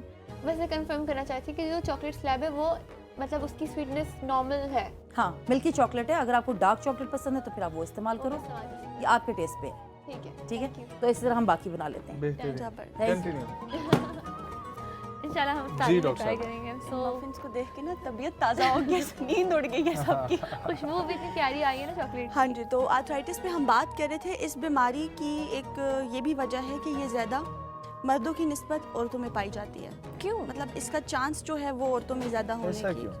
ऐसा ये है कि जो कहा जाता है रिसर्च के अकॉर्डिंग, जो मर्दों की हड्डियाँ होती हैं, जॉइंट्स होती हैं, उसमें स्टेबिलिटी होती है। औरतों की हड्डियों में इतनी स्टेबिलिटी नहीं होती। जब आपकी बोन्स, फ्लेक्सिबिलिटी लड़कियों में ज़्यादा नहीं स्टेबिलिटी इज अनदर थिंग, ठीक है। स्टेबिलिटी, स्टेबल सॉरी होना, इसको थोड़ा ठीक है। एक्सप्लेन कर दे। सही है। तो अगर जिस हड्डी में, जिस जॉइंट में स्टेबिलिटी नहीं होगी, वो स्टेबल नहीं होंगे, तो एब्सोल्युटली उन जॉइंट्स में ज़्यादा इंजरीज होंगी, उनमें ज़्यादा आपको चोट लगेगी। तो जब आप बार बार आपको ऐसे होता जाता है तो लेटर एजेस क्या होता है कि आपको फिर आर्थराइटिस हो जाता है। और इस बीमारी की ये भी बात है कि ये आफ्टर 40 40 साल से लेके 60 साल की उम्र तक ये बीमारी होती है मोस्ट ज़्यादा या कॉमनली। फिर पिछले कम भी हो सकती है या 20s और 30s में बहुत कम डेवलप होती है। लेकिन उसका सीन ये है कि अगर आपको बहुत ही कोई आपका स्वेयर एक्सीडेंट हुआ है, आपको बहुत ही कोई गहरी चोट लगी है, या फिर आपने अपनी जॉइंट्स पे बहुत ज़्यादा स्ट्रेस डाला हुआ है कि जितना वो बर्दाश्त नहीं कर सकते, वरना ये जो बीमारी है ये ज़्यादा औरतों में पाई जाती है और 40 to 60s की एज लिमिट है। एज लिमिट है। नाइस। ठीक ठीक ठीक ठीक, वाह। तो हम लोग शेहान की तरफ चलते हैं, ठीक है। और शेहान मुझे ये बताएं कि आज एक तो एक्सरसाइज की तरफ हम लोग जाएंगे, लेकिन उससे पहले हम लोग आज क्या सीख रहे हैं, आप हमें क्या बताएंगे? और मेरे पास क्वेश्चन भी है। हाँ जी जी। मेरे पास ये क्वेश्चन है कि हम डाइट और एक्सरसाइज के अलावा अपनी नॉर्मल लाइफ रूटीन में ऐसी क्या एक्टिविटीज़ कर सकते हैं या ऐसी क्या रूटीन बना कि हम लोग सकते हैं हेल्दी रहें, कि हम हेल्दी रहें? फिट रहें। मैं इसकी तरफ भी आता हूँ। उससे पहले मैं ऐड करना चाहूँगा, जो डॉक्टर साहिबा बात कर रही थी कि ख़वातीन के अंदर हड्डियों की प्रॉब्लम जो है वो ज़्यादा आती है क्योंकि उनके ऊपर प्रेशर पड़ता है। तो वो प्रेशर के पीछे अगर आप देखिए नजम, तो हम जो इतने दिन से बात कर रहे हैं उसके पीछे हर बीमारी, हर तकलीफ की जो जड़ है वो है आपका वजन लोडेड है। इसकी वजह ये होती है फिर कि अगर आपका पाँव भी मुड़ जाए तो वो आपका डायरेक्ट फ्रैक्चर ही होता वो है। करता है। अब वो क्या हो रहा है कि आप अपना वेट ज़्यादा करने की वजह से अपनी हड्डियों की, अपने जिस्म की लाइफ खुद कम करते हैं। ये एक ऐसी चीज़ है, मैं ये समझता हूँ कि अगर हम हेल्थ की तरफ आ जाएं, फिटनेस की तरफ आ जाएं, डाइट को बेहतर कर लें, तो शायद ये हॉस्पिटल जो है वीरान हो जाए।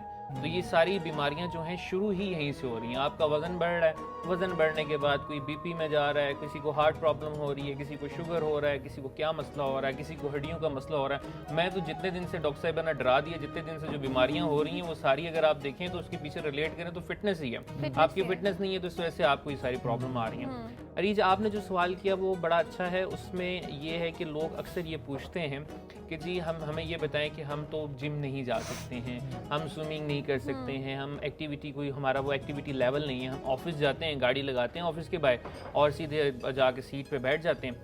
ऐसी सिचुएशन में हम ऐसी क्या चीज़ें करें? सबसे पहले तो देखिए, हमने अपने आप को ना बहुत रिलैक्स बना लिया हुआ है। मैं समझता हूँ कि अब लेज़ी तरीन लोग बन गए हम। हमारी कोशिश ये है घर में कि हमारे पास कोई रिमोट हो कि जिसका बटन हम दबाएं और वो हमें उठा के वॉशरूम ले जाए, हम वॉशरूम तक भी चल के ना जाएं। रिमोट ही हो जिससे पंखा चले, सारी चीज़ें हो घर में बैठे बैठे, बिस्तर के ऊपर लाइट्स होती है। आप गाड़ी का इस्तेमाल करते हैं, आप शॉपिंग के लिए जाते हैं, तो ये हैबिट्स बेसिकली हमने चेंज करनी है जो हमारी गलत आदत हैं। तो आप जो है वो पार्किंग ऐसे मत ढूंढिए कि आप वो शॉप के अंदर या मॉल के अंदर सीधे जाके गाड़ी लगाएं और दरवाजे से उतरें। आप थोड़ा सा उसको दूर लगा लें ताकि आपको चलने का मौका मिल जाए। इससे ये होगा कि आपको एक वजह मिल जाएगी कि मैंने वॉक करनी है, वो वॉक जो है आपकी लाइफ के अंदर ऐड ऑन हो जाएगी।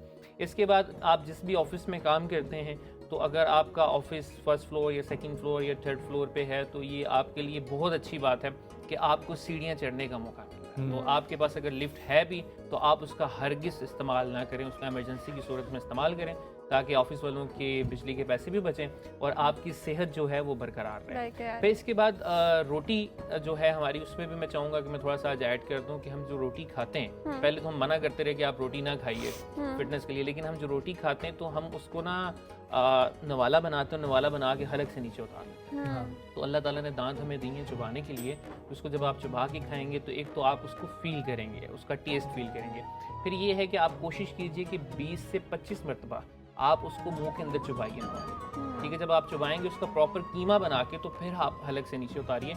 उससे ये होगा कि आपका जो हंगर लेवल है वो मेंटेन हो जाएगा। हमारी एक साइकी है ना कि हम कहते हैं कि हम ज़्यादा खाएं, तो हमें हम वो बिना चुबाए वो अंदर फेंकते जाते हैं और ओवरफ्लो कर लेते हैं अपने आप को। आपका जितना भी जो भी हम गंद खाते हैं या बुरी चीज़ें खाते हैं, उसका फील जो है सिर्फ यहाँ तक है। इसके बाद ये जब अंदर चला गया, अंदर जाके सब कुछ एक हो गया। वो नहीं पता आपने लकड़ खाया, पत्थर खाया, जो भी चीज़ अंदर जाके सब एक जैसा है। तो ये सिर्फ जो है आपकी जुबान के लिए जो आपको मरवा रही है और ख़राब कर रही है, तो इसको जो है कंट्रोल कर लिए, खाने के लिए भी, और वैसे भी आप कंट्रोल करेंगे तो आपकी ज़िंदगी भी अच्छी हो जाएगी और आपकी लाइफ भी अच्छी हो जाएगी। बहुत अच्छी बातें और बहुत गहरी बातें की हैं डॉक्टर साहिबा। अर्थराइटिस के पेशेंट्स के लिए कोई डाइट भी ज़रूरी है? कुछ फूड्स हैं जो उनको लेने चाहिए। पहले तो यही है कि अगर आप ख़ुद को मेंटेन रखते हैं, आप खुद को एक्टिव रखते हैं, 20s और 30s में आप अपनी डाइट पे फोकस करते हैं, तो इस तरह की बीमारियों के आपके चांसेस ही कम हो जाएंगे। लेकिन तो अगर आपको हो जाती है, ठीक है, ज़ाहिर बात है, जैसे कि अभी 40s 50s में हमारी मदर्स या हमारी दादो या नानों को होती है, तो उनकी फिर डाइट का थोड़ा बहुत ऐसे ख्याल हमने रखना है। जैसे हमारी शेफ़ साहिबा मेंशन करती होती हैं गार्लिक के बारे में कि फ्लेवर इन्हेंसर है। गार्लिक हो गया, जिंजर हो गया, ये फ्लेवर इन्हेंसर के साथ साथ एंटी इन्फ्लेमेटरी भी हैं। जॉइंट्स में इन्फ्लेमेशन हो जाती है ना, स्वेलिंग, ठीक है, तो वो क्या करते हैं, उस सोजिश को, उस सूजन को, उस रेडनेस को कम करने में बहुत ज़्यादा इफेक्टिव हैं, ठीक है। तो आप अपने खाने में जब भी आप उनको खाना दें, कोशिश करें उसमें थूम का इस्तेमाल करें, अदरक की आप गार्निशिंग कर लें, बहुत अच्छा टेस्ट भी आ जाता है उससे, ठीक है। और उसके साथ साथ हेल्दी फैट्स बहुत ज़रूरी है, जिसमें आता है ओमेगा 3 फैटी एसिड, जो पाया जाता है फ़िश में, स्पेशली सैल्मन में, ट्यूना में और भी बाकी फ़िशेस में ये पाया जाता है। और उसके अलावा ये फ्लेक सीड्स में पाया जाता है। फ्लेक सीड्स को आई थिंक अलसी के बीज कहा जाता है, वो आप कावा या आप उनको यूज़ कर सकते हैं इसके लिए। उसके साथ साथ विटामिन डी बहुत ज़रूरी है। हमने पीछे भी इस पर डिस्कशन की थी कि डायरेक्ट सनलाइट से हम इसको ले सकते हैं। तो आप डेली, ठीक है, 20 से तकरीबन 30 मिनट तक आप सनलाइट में बैठें। अगर आपको आर्थराइटिस है तो एब्सोल्युटली आपके लिए सनलाइट बहुत ज़्यादा ज़रूरी है, ठीक है। उसके साथ साथ आप जिस तरीके से अब फिजियोथेरेपी है, ठीक है, तो ओरिजिनल सनलाइट जो है वो ज़्यादा अहम है। हेल्थ जो है हमारी, इनर हेल्थ ज़्यादा ज़रूरी है ब्यूटी से। तो अगर आपको थोड़ी बहुत टैनिंग हो रही है, उससे अगर आपका आराम आ रहा है तो इट्स ओके। हाँ, ये भी सही है, एब्सोल्युटली राइट। तो आज हम लोग कोई एक्सरसाइज जो करने लगे हैं, हाँ, एक्सरसाइज नजम आज हम जो करने लगे हैं वो खुसूसन उन लोगों के लिए है कि जो जिनके पास लाख बहाने हैं कि हमारे पास एक्सरसाइज करने के लिए टाइम नहीं है। हम ऑफिस में हैं, हम काम कर रहे हैं, और ये ऐसे लगता है कि आप एक्सरसाइज के ऊपर या फिटनेस के ऊपर किसी से बात करते हैं तो शायद आपने किसी से उधार मांग लिया या पता नहीं आपने क्या बात कह दी, और वो आपको तो एक्सक्यूजेज और वो बहाने सुनाएगा। तो मैं आज ये करना चाह रहा हूँ कि जिस चेयर पे मैं बैठा हुआ हूँ, इस चेयर का मैं इस्तेमाल करने वाला हूँ, और हम ये परफॉर्म करने वाले हैं कि आप जिस भी ऑफिस में बैठ के, जिस भी जगह पे बैठ के कर रहे हैं, जैसे हमारे प्रोड्यूसर प्रोग्राम ऑपरेट कर रहे हैं, तो वो ये कहीं पे भी आप बैठे हुए, आपको सिर्फ 5 मिनट चाहिए और आपको अपनी कुर्सी चाहिए और ज़्यादा जगह नहीं चाहिए। नहीं, उन्होंने पैनल छोड़ दिया तो कुछ भी आगे चलेगा। बड़ा अच्छे से पैनल संभालते हैं। अच्छा जी, तो हाँ, मैं अरीश की ही चेयर लेता हूँ। और अच्छा जी, ये नजम हमारे पास आ गई एक चेयर। ये किसी भी साइज़ की हो सकती है, किसी भी किस्म की हो सकती है। तो इसके अंदर 2 चीज़ें हैं। एक तो ये उन लोगों के लिए भी है जो एजिड हैं, जिनकी बात अभी हुई, वो इसके ऊपर आराम से बैठ के एक्सरसाइज कर सकते हैं। और दूसरा, जो लोग ऑफिस में हैं, आपको चाहिए 5 मिनट। सबसे पहले तो चेयर पे बैठने का तरीका, जो ऑफिस में काम करते हैं, ये प्लीज़ इस बात का ख्याल रखिए कि आपकी जो बॉडी शेप है वो ख़राब हो चुकी है, क्योंकि हम जब काम करते हैं तो हम यूं करते हैं, और जब हम यूं कर करके काम करते हैं तो हम चलते भी फिर यूं करके, ठीक है। तो आप अगर यूं करके वॉक करते हैं तो आप दिखने में ही कितने बुरे लगते हैं। तो आप कोशिश ये कीजिए कि आपके शोल्डर आप बॉडी सीधी, कमर सीधी, और आप इस तरह से करिए। और नॉर्मल चेयर पे भी आप जब बैठें तो सीधे बैठें। इस तरह की आदत करना शुरू करें ताकि आपका बॉडी पोस्चर जो है वो ठीक हो जाए। ठीक है, अब जैसे हम जंपिंग जैक करते हैं ना, जब हमने किया था उसी पोजीशन में हम यहाँ पे बैठे बैठे मूव कर रहे हैं। 1 2 3 4 5 6 7 8 9 10। नजम इसके अंदर क्या क्या मूवमेंट होगी, हमारे पाँव और हाथ। ठीक है जी, इसके साथ हम जो है नी को क्रॉस में ऊपर लेके आएंगे। 1 2 3 4 5 6 7 8 9 and 10। ओके जी। अच्छा, मेरी आदत है ये ना, हालांकि ऑल्दो मेरी डेली रूटीन चलती है फिटनेस की, लेकिन फिर भी अपनी चेयर पे बैठे हुए मेरी ये आदत है कि ये पेट की एक्सरसाइज जो है ना ये करते हैं भी आ रहा था। अच्छा, अब हम जो है नेक्स्ट आ जाएंगे। ये हमने जंपिंग जैक के लिए उसकी कर ली एक्सरसाइज। अच्छा, अब हम पेट की एक्सरसाइज कर सकते हैं। 1 2 3 4 5 6 7 8 9 and 10। इसी तरह से लेग रेजेस में कर सकते हैं। डिपेंड करता है कि आपकी चेयर का साइज़ क्या है। 1 2 3 4 5। अच्छा, यहीं पे आप अप एंड डाउन कर सकते हैं, सीजर्स कर सकते हैं। ठीक है, साइकिलिंग कर सकते हैं। अब मुझे ये बताएं कि एक चेयर का इस्तेमाल हो रहा है ये। अच्छा, इसके बाद पोजीशन में चेंज करता हूँ, यहाँ पे आ रहा हूँ। ठीक है जी, अगर आपने ड्रेस पैंट शर्ट पहनी है, आप ये समझते हैं कि हम दूसरी तरह नहीं कर सकते, तो आप इस तरह से पुशअप कर सकते हैं। 2 3 4। अच्छा, बल्कि इनिशियली ये स्टार्ट में ये आसान है, ये आसान है। अच्छा, इसी तरह से आप ये समझते हैं कि अगर आप फ्लोर पे जा सकते हैं, आपका फ्लोर साफ है, तो फिर आप पाँव यहाँ रख के इस पोजीशन में प्लैंक वाली एक्सरसाइज कर सकते हैं। Plank to pushup, simple pushup कर सकते हैं। और इसके साथ साथ साइड लेग रेज, जिनको हिप का मसला है या लोअर पोर्शन जिनका हैवी है। 1 2 3 4 5। तो ये दोनों साइड से एक एक साइड में करके करता हूँ। ये मुझे बताएं कि इसके अंदर पूरी बॉडी हमारी जो है यूज़ हो गई।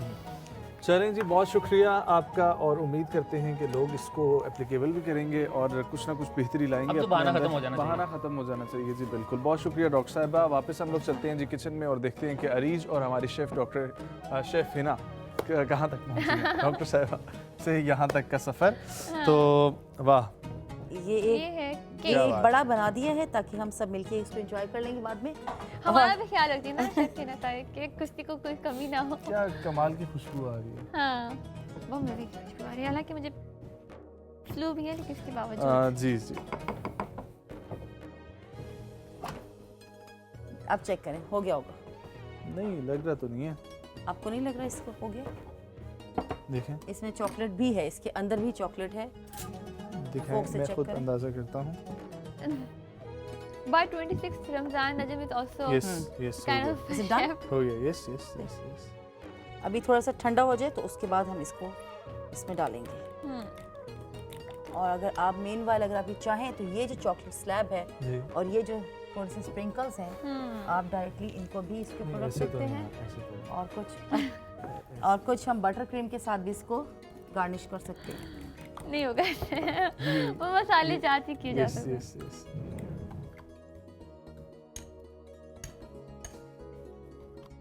क्योंकि अभी भी ये गर्म है, अगर आप हाथ लगाएं तो ये गर्म है, इसलिए बटर सारा मेल्ट हो जाएगा इसके ऊपर।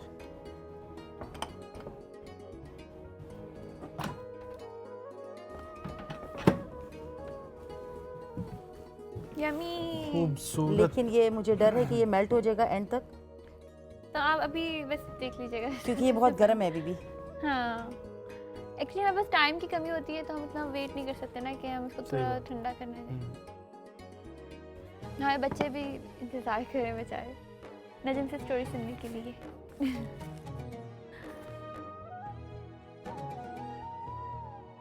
अब नजम आप इसके ऊपर पाइपिंग बैग के ऊपर इसके ऊपर स्प्रिंकल्स थोड़े ऐड कर सकते हैं। अच्छा, इसके ऊपर हाँ कर सकते हैं, लेकिन आपने ये सब जो भी टेक्निक्स करनी है ना, ये आइसिंग और बटर और गनाश, ये सब तब करनी है जब आपके कपकेक्स बिल्कुल ठंडे हों। अदरवाइज गर्म पे करेंगे तो सब कुछ जो है ना वो मेल्ट होके केक के अंदर ही चला जाएगा। और चूंकि अभी हमारे पास टाइम कम है तो ये जो गनाश है, ये जितनी चॉकलेट है उतनी क्रीम, और इसको मेल्ट करके रखेंगे। थोड़ा सा ये हार्ड होगा, इस तरह से फुल हार्ड है, इससे सेमी सॉफ्ट चला जाएगा। और ऐसी वाली जब आपने टेक्निक्स करनी है, गार्निश को अगर आपने इस तरह से लगाना है तो वो आपने सही ठंडी आपकी चॉकलेट हो। हाँ हाँ, क्योंकि नजर आ रहा है कि मेल्ट होना शुरू हो गई है। मेल्ट सब कुछ हो रहा है। तो आप इस तरीके से भी इसको ऐड कर सकते हैं ढेर सारा।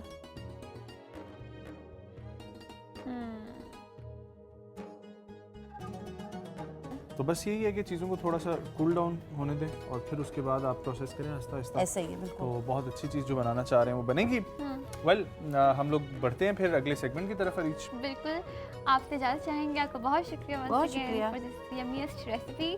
आप सब भी इसको ज़रूर ट्राई कीजिएगा और मैं भी ट्राई करूँगी इंशाल्लाह। आप करेंगे ना जब? ज़रूर। चलिए इसके साथ हम बढ़ते हैं फिर नेक्स्ट सेगमेंट में। कहीं जाएगा मत, देखते रहिए माहे करीम इफ्तार ट्रांसमिशन।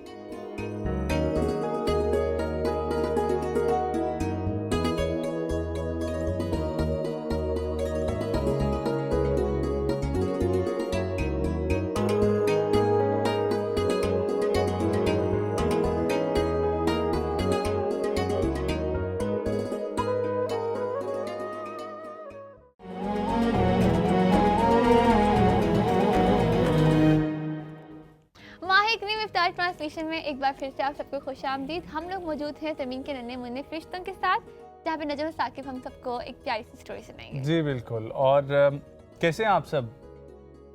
थोड़ा एनर्जी से बताना है। हर दफ़ा बच्चे हमारे पास जो आते हैं ना वो बड़े एनर्जी वाले होते हैं। तो हादी पता है ना आपको, तो ठीक है, तो सब जो है ज़रा एनर्जी के साथ बोलेंगे। कैसे हैं आप सब? ठीक है, शाबाश। तो बच्चा एक एक जो है ना माइक में अपना अपना नाम बताएं, फिर हम जो है वो स्टोरी सुनाना शुरू करेंगे। वहाँ से शुरू करें, वहाँ से अब्दुल्ला, वजाहत, अब्दुल हादी, अब्दुल हादी, शेर अहमद, शेर अहमद, बहराम, बहराम, अब्दुल वली, अब्दुल वली, हादी, नाबिया, अनाबिया, शहीरा, शानज़े, शानज़े। माशाल्लाह जी, बहुत प्यारे प्यारे बच्चे हैं आप सब। ठीक है, तो आप सबको आज मैं एक स्टोरी सुनाता हूँ हज़रत सुलेमान की। हज़रत सुलेमान का नाम सुना हुआ है आप लोगों में से किसी ने? नहीं सुना हुआ? चले मैं आपको बताता हूँ। अल्लाह ताला ने ना 1,24,000 पैगंबर उतारे। ये आप लोगों को पता है? 1.25 लाख पैगंबर अल्लाह ताला ने ज़मीन पे उतारे अपनी इबादत को और अपनी तबलीग को आगे फैलाने के लिए। सॉरी, यहाँ पर मैं एक चीज़ ऐड करना चाहती हूँ ताकि आप लोग स्टोरी और भी ज़्यादा गौर से सुनें, क्योंकि अगर आप लोग सही सवाल के जवाब देंगे जो नजम आप सबसे आखिर में पूछेंगे, तो आपको मिलेंगे चीज़ेस की तरफ से ये coupon 500 rupees each. Thank you so much का बहुत बहुत शुक्रिया। अच्छा, अब ये जो 1.25 लाख पैगंबर थे, इनमें से सिर्फ और सिर्फ 4 के ऊपर जो है अल्लाह ने किताब नाजिल की। ठीक है, यानी कि 4 जो है वो नबी हैं। ठीक है, तो मतलब हमें ये पता लगता है कि ये जो 4 नबी हैं ये बाकी सारे पैगंबर जो भेजे गए थे उनसे ज़्यादा अफजल थे। ठीक है, क्योंकि इन 4 के ऊपर किताब उतरी। हज़रत ईसा के ऊपर इंजील, हज़रत मूसा के ऊपर तौरात, हज़रत दाऊद के ऊपर ज़बूर और हज़रत मोहम्मद सल्लल्लाहु अलैहि वसल्लम के ऊपर कुरान मजीद। हज़रत दाऊद जो थे ना, उनके बेटे थे हज़रत सुलेमान। ठीक है, हज़रत दाऊद के बेटे थे हज़रत सुलेमान, और हज़रत सुलेमान को अल्लाह ने इतना नवाजा, वो इतने अल्लाह के इबादत गुजार थे, इतने शुक्रगुजार थे, और ऊपर से नबी के बेटे भी थे कि इस पूरी दुनिया में, इस पूरी अर्थ पे उनकी हुकूमत थी। ठीक है, अब तो हम लोग देखते हैं ना कि पाकिस्तान में कोई और हुक्मरान होता है, अमेरिका में कोई और है, साथ अफगानिस्तान में कोई और है, लेकिन पूरी ज़मीन पर किसकी हुक्मरानी थी? हज़रत सुलेमान की। और सिर्फ वो इंसानों के हुक्मरान नहीं थे, बल्कि जितने चरिंद परिंद थे, जितने जानवर थे, जितने जिन थे, जितनी ऐसी मखलूक़ात थी जो छोटे छोटे कीड़े मकोड़े होते हैं, ये सब भी हज़रत सुलेमान की बात सुन सकते थे, और हज़रत सुलेमान भी इन सब की बात सुन सकते थे और समझ सकते थे। तो कितना बड़ा अल्लाह ने उनको जो है वो दिया ना। हम में से कोई किसी की बात समझ सकता है, ज़्यादा से ज़्यादा हमारा तोता बोलने वाला हो तो हम उसकी बात समझ सकते हैं, लेकिन इसके अलावा तो हम किसी की बात नहीं समझ सकते ना कि कौवा क्या कह रहा है, कुत्ता क्या बोल रहा है, गाय भैंस बकरी क्या बात कर रही हैं, ठीक है, तो हमें तो नहीं पता लगता ना। तो अब क्या हुआ कि एक दफ़ा हज़रत सुलेमान अपने लश्कर के साथ, अपने दोस्तों के साथ एक जगह से दूसरी जगह जा रहे थे, ठीक है। तो रास्ते में एक जगह आती है जिसको कहा जाता है वादी नमल। नमल चूंटियों को कहा जाता है। किसको कहा जाता है? चूंटियों को। चूंटियों क्या कहा जाता है? नमल। क्या नमल, ठीक है। जब वो वहां से गुजर रहे थे तो वहां पर एक चूंटियों का काफिला जो था वो भी रास्ते से गुजर रहा था। अब हमें तो नजर नहीं आता ना, हम लोग जा रहे हो, ठीक है, तो इतनी चूंटियां हमें नजर आती हैं? कोई दूर से नहीं आती। उन चूंटियों की मलका ने ये कहा कि जल्दी जल्दी दरख्त के जो बिल बना हुआ है हमारा उसके अंदर चले जाओ कि हजरत सुलेमान का लश्कर आ रहा है, कहीं हमें रोंद ना डाले, कहीं हमें कुचल ना दे और हम लोग सब मर ना जाएं। तो हजरत सुलेमान ने अपना लश्कर रुकवा दिया। तो उनके दोस्तों ने पूछा कि आपने क्यों ये लश्कर रोका है, हमें तो जल्दी पहुंचना है। उन्होंने बोला कि अभी से 3 मील दूर, 3 मील आपको पता है कितना बनता है? 3 मील बनता है अप्रोक्सीमेटली 5 किलोमीटर, ठीक है। उन्होंने कहा कि 5 किलोमीटर दूर चूंटियों का एक काफिला जा रहा है और वो इस वजह से डर रहे हैं, हादी बैठ जाएं, इस वजह से वो डर रहे हैं कि कहीं कोई नुकसान ना हमारा लश्कर उनको पहुंचा दे। तो चूंटी को मैं ये बताना चाहता हूं कि मुझे तुम्हारी आवाज़ यहाँ तक पहुंच रही है, तो आप लोग पहले चले जाएं और फिर हम जो है अपना लश्कर लेकर गुजरेंगे, ठीक है। और फिर इसी तरीके से हुआ कि जब वो गुजर गए तो अपना लश्कर लेकर फिर गुजरे। और इसी तरीके से अल्लाह ने अब हमने ये देखना है स्टोरी में कि हज़रत सुलेमान को इतना सब कुछ अल्लाह ने दिया हुआ क्यों था। उसकी वजह ये थी कि वो अल्लाह की बहुत ज़्यादा इबादत करते थे और वो बहुत ज़्यादा इंसाफ पसंद थे। क्या थे? इंसाफ पसंद। किसी के साथ कभी भी ज्यादती नहीं करते थे और वो इतने इंसाफ पसंद थे कि उन्होंने जो इंसान थे उनके अंदर इतना अच्छे तरीके से सबको इक्वली, इतना अच्छे से उन्होंने ट्रीट किया कि अल्लाह ताला ने उनको फिर हुक्मरान बना दिया, तमाम परिंदों का भी, जानवरों का भी, कि जब आप इंसानों में इतना इंसाफ कर सकते हैं तो फिर आप जानवरों में, परिंदों में, कीड़े मकोड़ों में भी बहुत इंसाफ कर सकते हैं। और आपकी जब हुक्मरानी होगी तो फिर किसी को कोई नुकसान नहीं होगा। तो इससे हमें ये लेसन मिलता है, ये सबक मिलता है कि अगर हम लोग अल्लाह के शुक्रगुजार होंगे, अगर हम लोग अल्लाह की इबादत करेंगे तो फिर कभी भी, हादी आप इजी होके इधर पीछे होके बैठे, इजी होके, ठीक है, इस तरह, हाँ चले। तो अगर हम लोग अल्लाह की इबादत करेंगे तो फिर हमें अल्लाह ताला ज़्यादा से ज़्यादा नवाजेंगे, ज़्यादा से ज़्यादा हमारी ख्वाहिशात को पूरा करेंगे। हम लोग ये सोचते हैं कि हम बड़े होके पायलट बनेंगे, हम बड़े होके डॉक्टर बनेंगे, इंजीनियर बनेंगे, एक्टर बनेंगे या सिंगर बनेंगे या कुछ भी बनेंगे। तो उसके लिए हम लोगों ने क्या करनी है? मेहनत, और साथ साथ हमें इस बात पे यकीन होना चाहिए। आप लोगों ने अल्लाह से दुआ मांगनी है और दुआ भी इस तरीके से मांगनी है कि हमें ये यकीन होना चाहिए कि अल्लाह ताला हमारी दुआ सुन रहा है और ये जल्दी कबूल होगी, ठीक है। तो इस स्टोरी से हमें ये लेसन मिलता है कि जितना आप अल्लाह के शुक्रगुजार होंगे, जितनी आप अल्लाह की इबादत करेंगे और जितने आप दूसरों का ख्याल रखेंगे, उतना ही अल्लाह आपको मजीद अजर देंगे और मजीद नवाजेंगे। ठीक हो गया। अब हम वहां से शुरू करते हैं और मैं पूछूंगा, सबसे पहले तो वजाहत आप ये बताएं कि हमने किसकी स्टोरी सुनी, कौन से हजरत की? हजरत कोई और बच्चा, किसी को याद है? आपको याद है? इनको माइक दे दें। अब उनको भी याद है, आप भाई को दे दें। हजरत सुलेमान की। और आगे दे दें, हजरत सुलेमान किसके बेटे थे? किसी को याद है? मैंने शुरू में बताया था। नहीं याद। अच्छा चलें, आप मुझे ये बता दें कि हजरत सुलेमान की हुकूमत किधर किधर थी?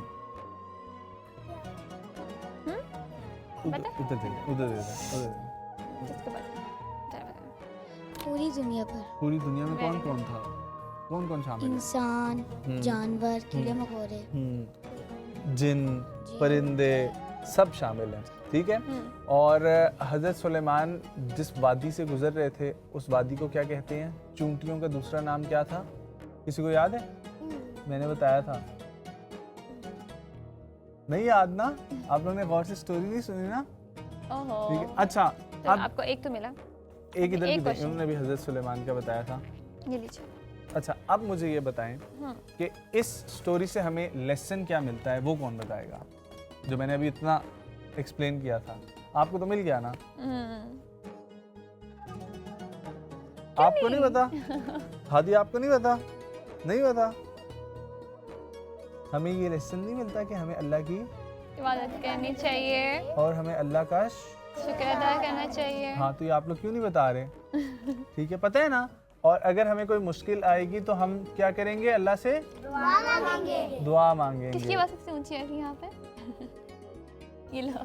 अच्छा अब जो है मुझे आप दोनों दोबारा बताएंगे कि हमें क्या लेसन मिला इस स्टोरी से? बताएं ना, शाबाश। जो अभी बताया था कि हमें अल्लाह की इबादत करनी चाहिए और हमें अल्लाह का शुक्र अदा करना चाहिए। शाबाश, ठीक है। और आप भी बताएं हमें, ठीक है? उधर दे दें माइक, लास्ट पे। चांद पे। शाबाश शाबाश। हमें क्या मिलता है सबक? कि हमें अल्लाह ताला की इबादत करना चाहिए और उनका शुक्र और जितनी ज़्यादा हम इबादत करेंगे उतना ज़्यादा अल्लाह हमें नवाजेंगे, अल्लाह हमें अजर देंगे। ठीक हो गया? चलें जी। जी अरीज, मैं ये सोच रही थी कि कूपन आज काफ़ी बच गए, नहीं? इस वजह हम डिस्ट्रीब्यूट कर दें। हाँ कर दें, आप डिस्ट्रीब्यूट कर दें। अच्छा मुझे क्या वापस करें? नहीं। हादी और एक बच्चा है, आप ले लें। जी, तो हमारा इस सेगमेंट को करने का मकसद ये है कि आप लोग भी अपनी फैमिलीज़ में इस रुझान को बढ़ाएं और कोशिश करें कि आप ये बच्चों की तरबियत इस तरह से करें कि उनको बचपन से स्टोरीज याद हों और वो भी आगे और लोगों को ये स्टोरी सुनाएं ताकि हमारा ये कल्चर बरकरार रहे, कहीं खो ना जाए वक्त की रफ्तार से। एग्जैक्टली। एक छोटा सा वक्फा, मुलाकात होती है और फिर हम लोग दुआ की तरफ बढ़ते हैं।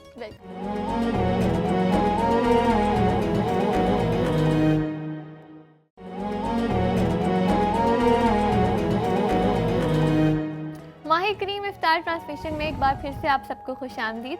आखिर में मैं इलामा साहब से दरख्वास्त करूँगी एक दुआ की। आमीन। अल्हम्दुलिल्लाहि रब्बिल आलमीन वल आक़िबतुल लिल-मुत्तक़ीन अस्सलातु वस्सलामु अला रसूलिही मुहम्मदिन व अला आलिहि व अस्हाबिही अजमईन।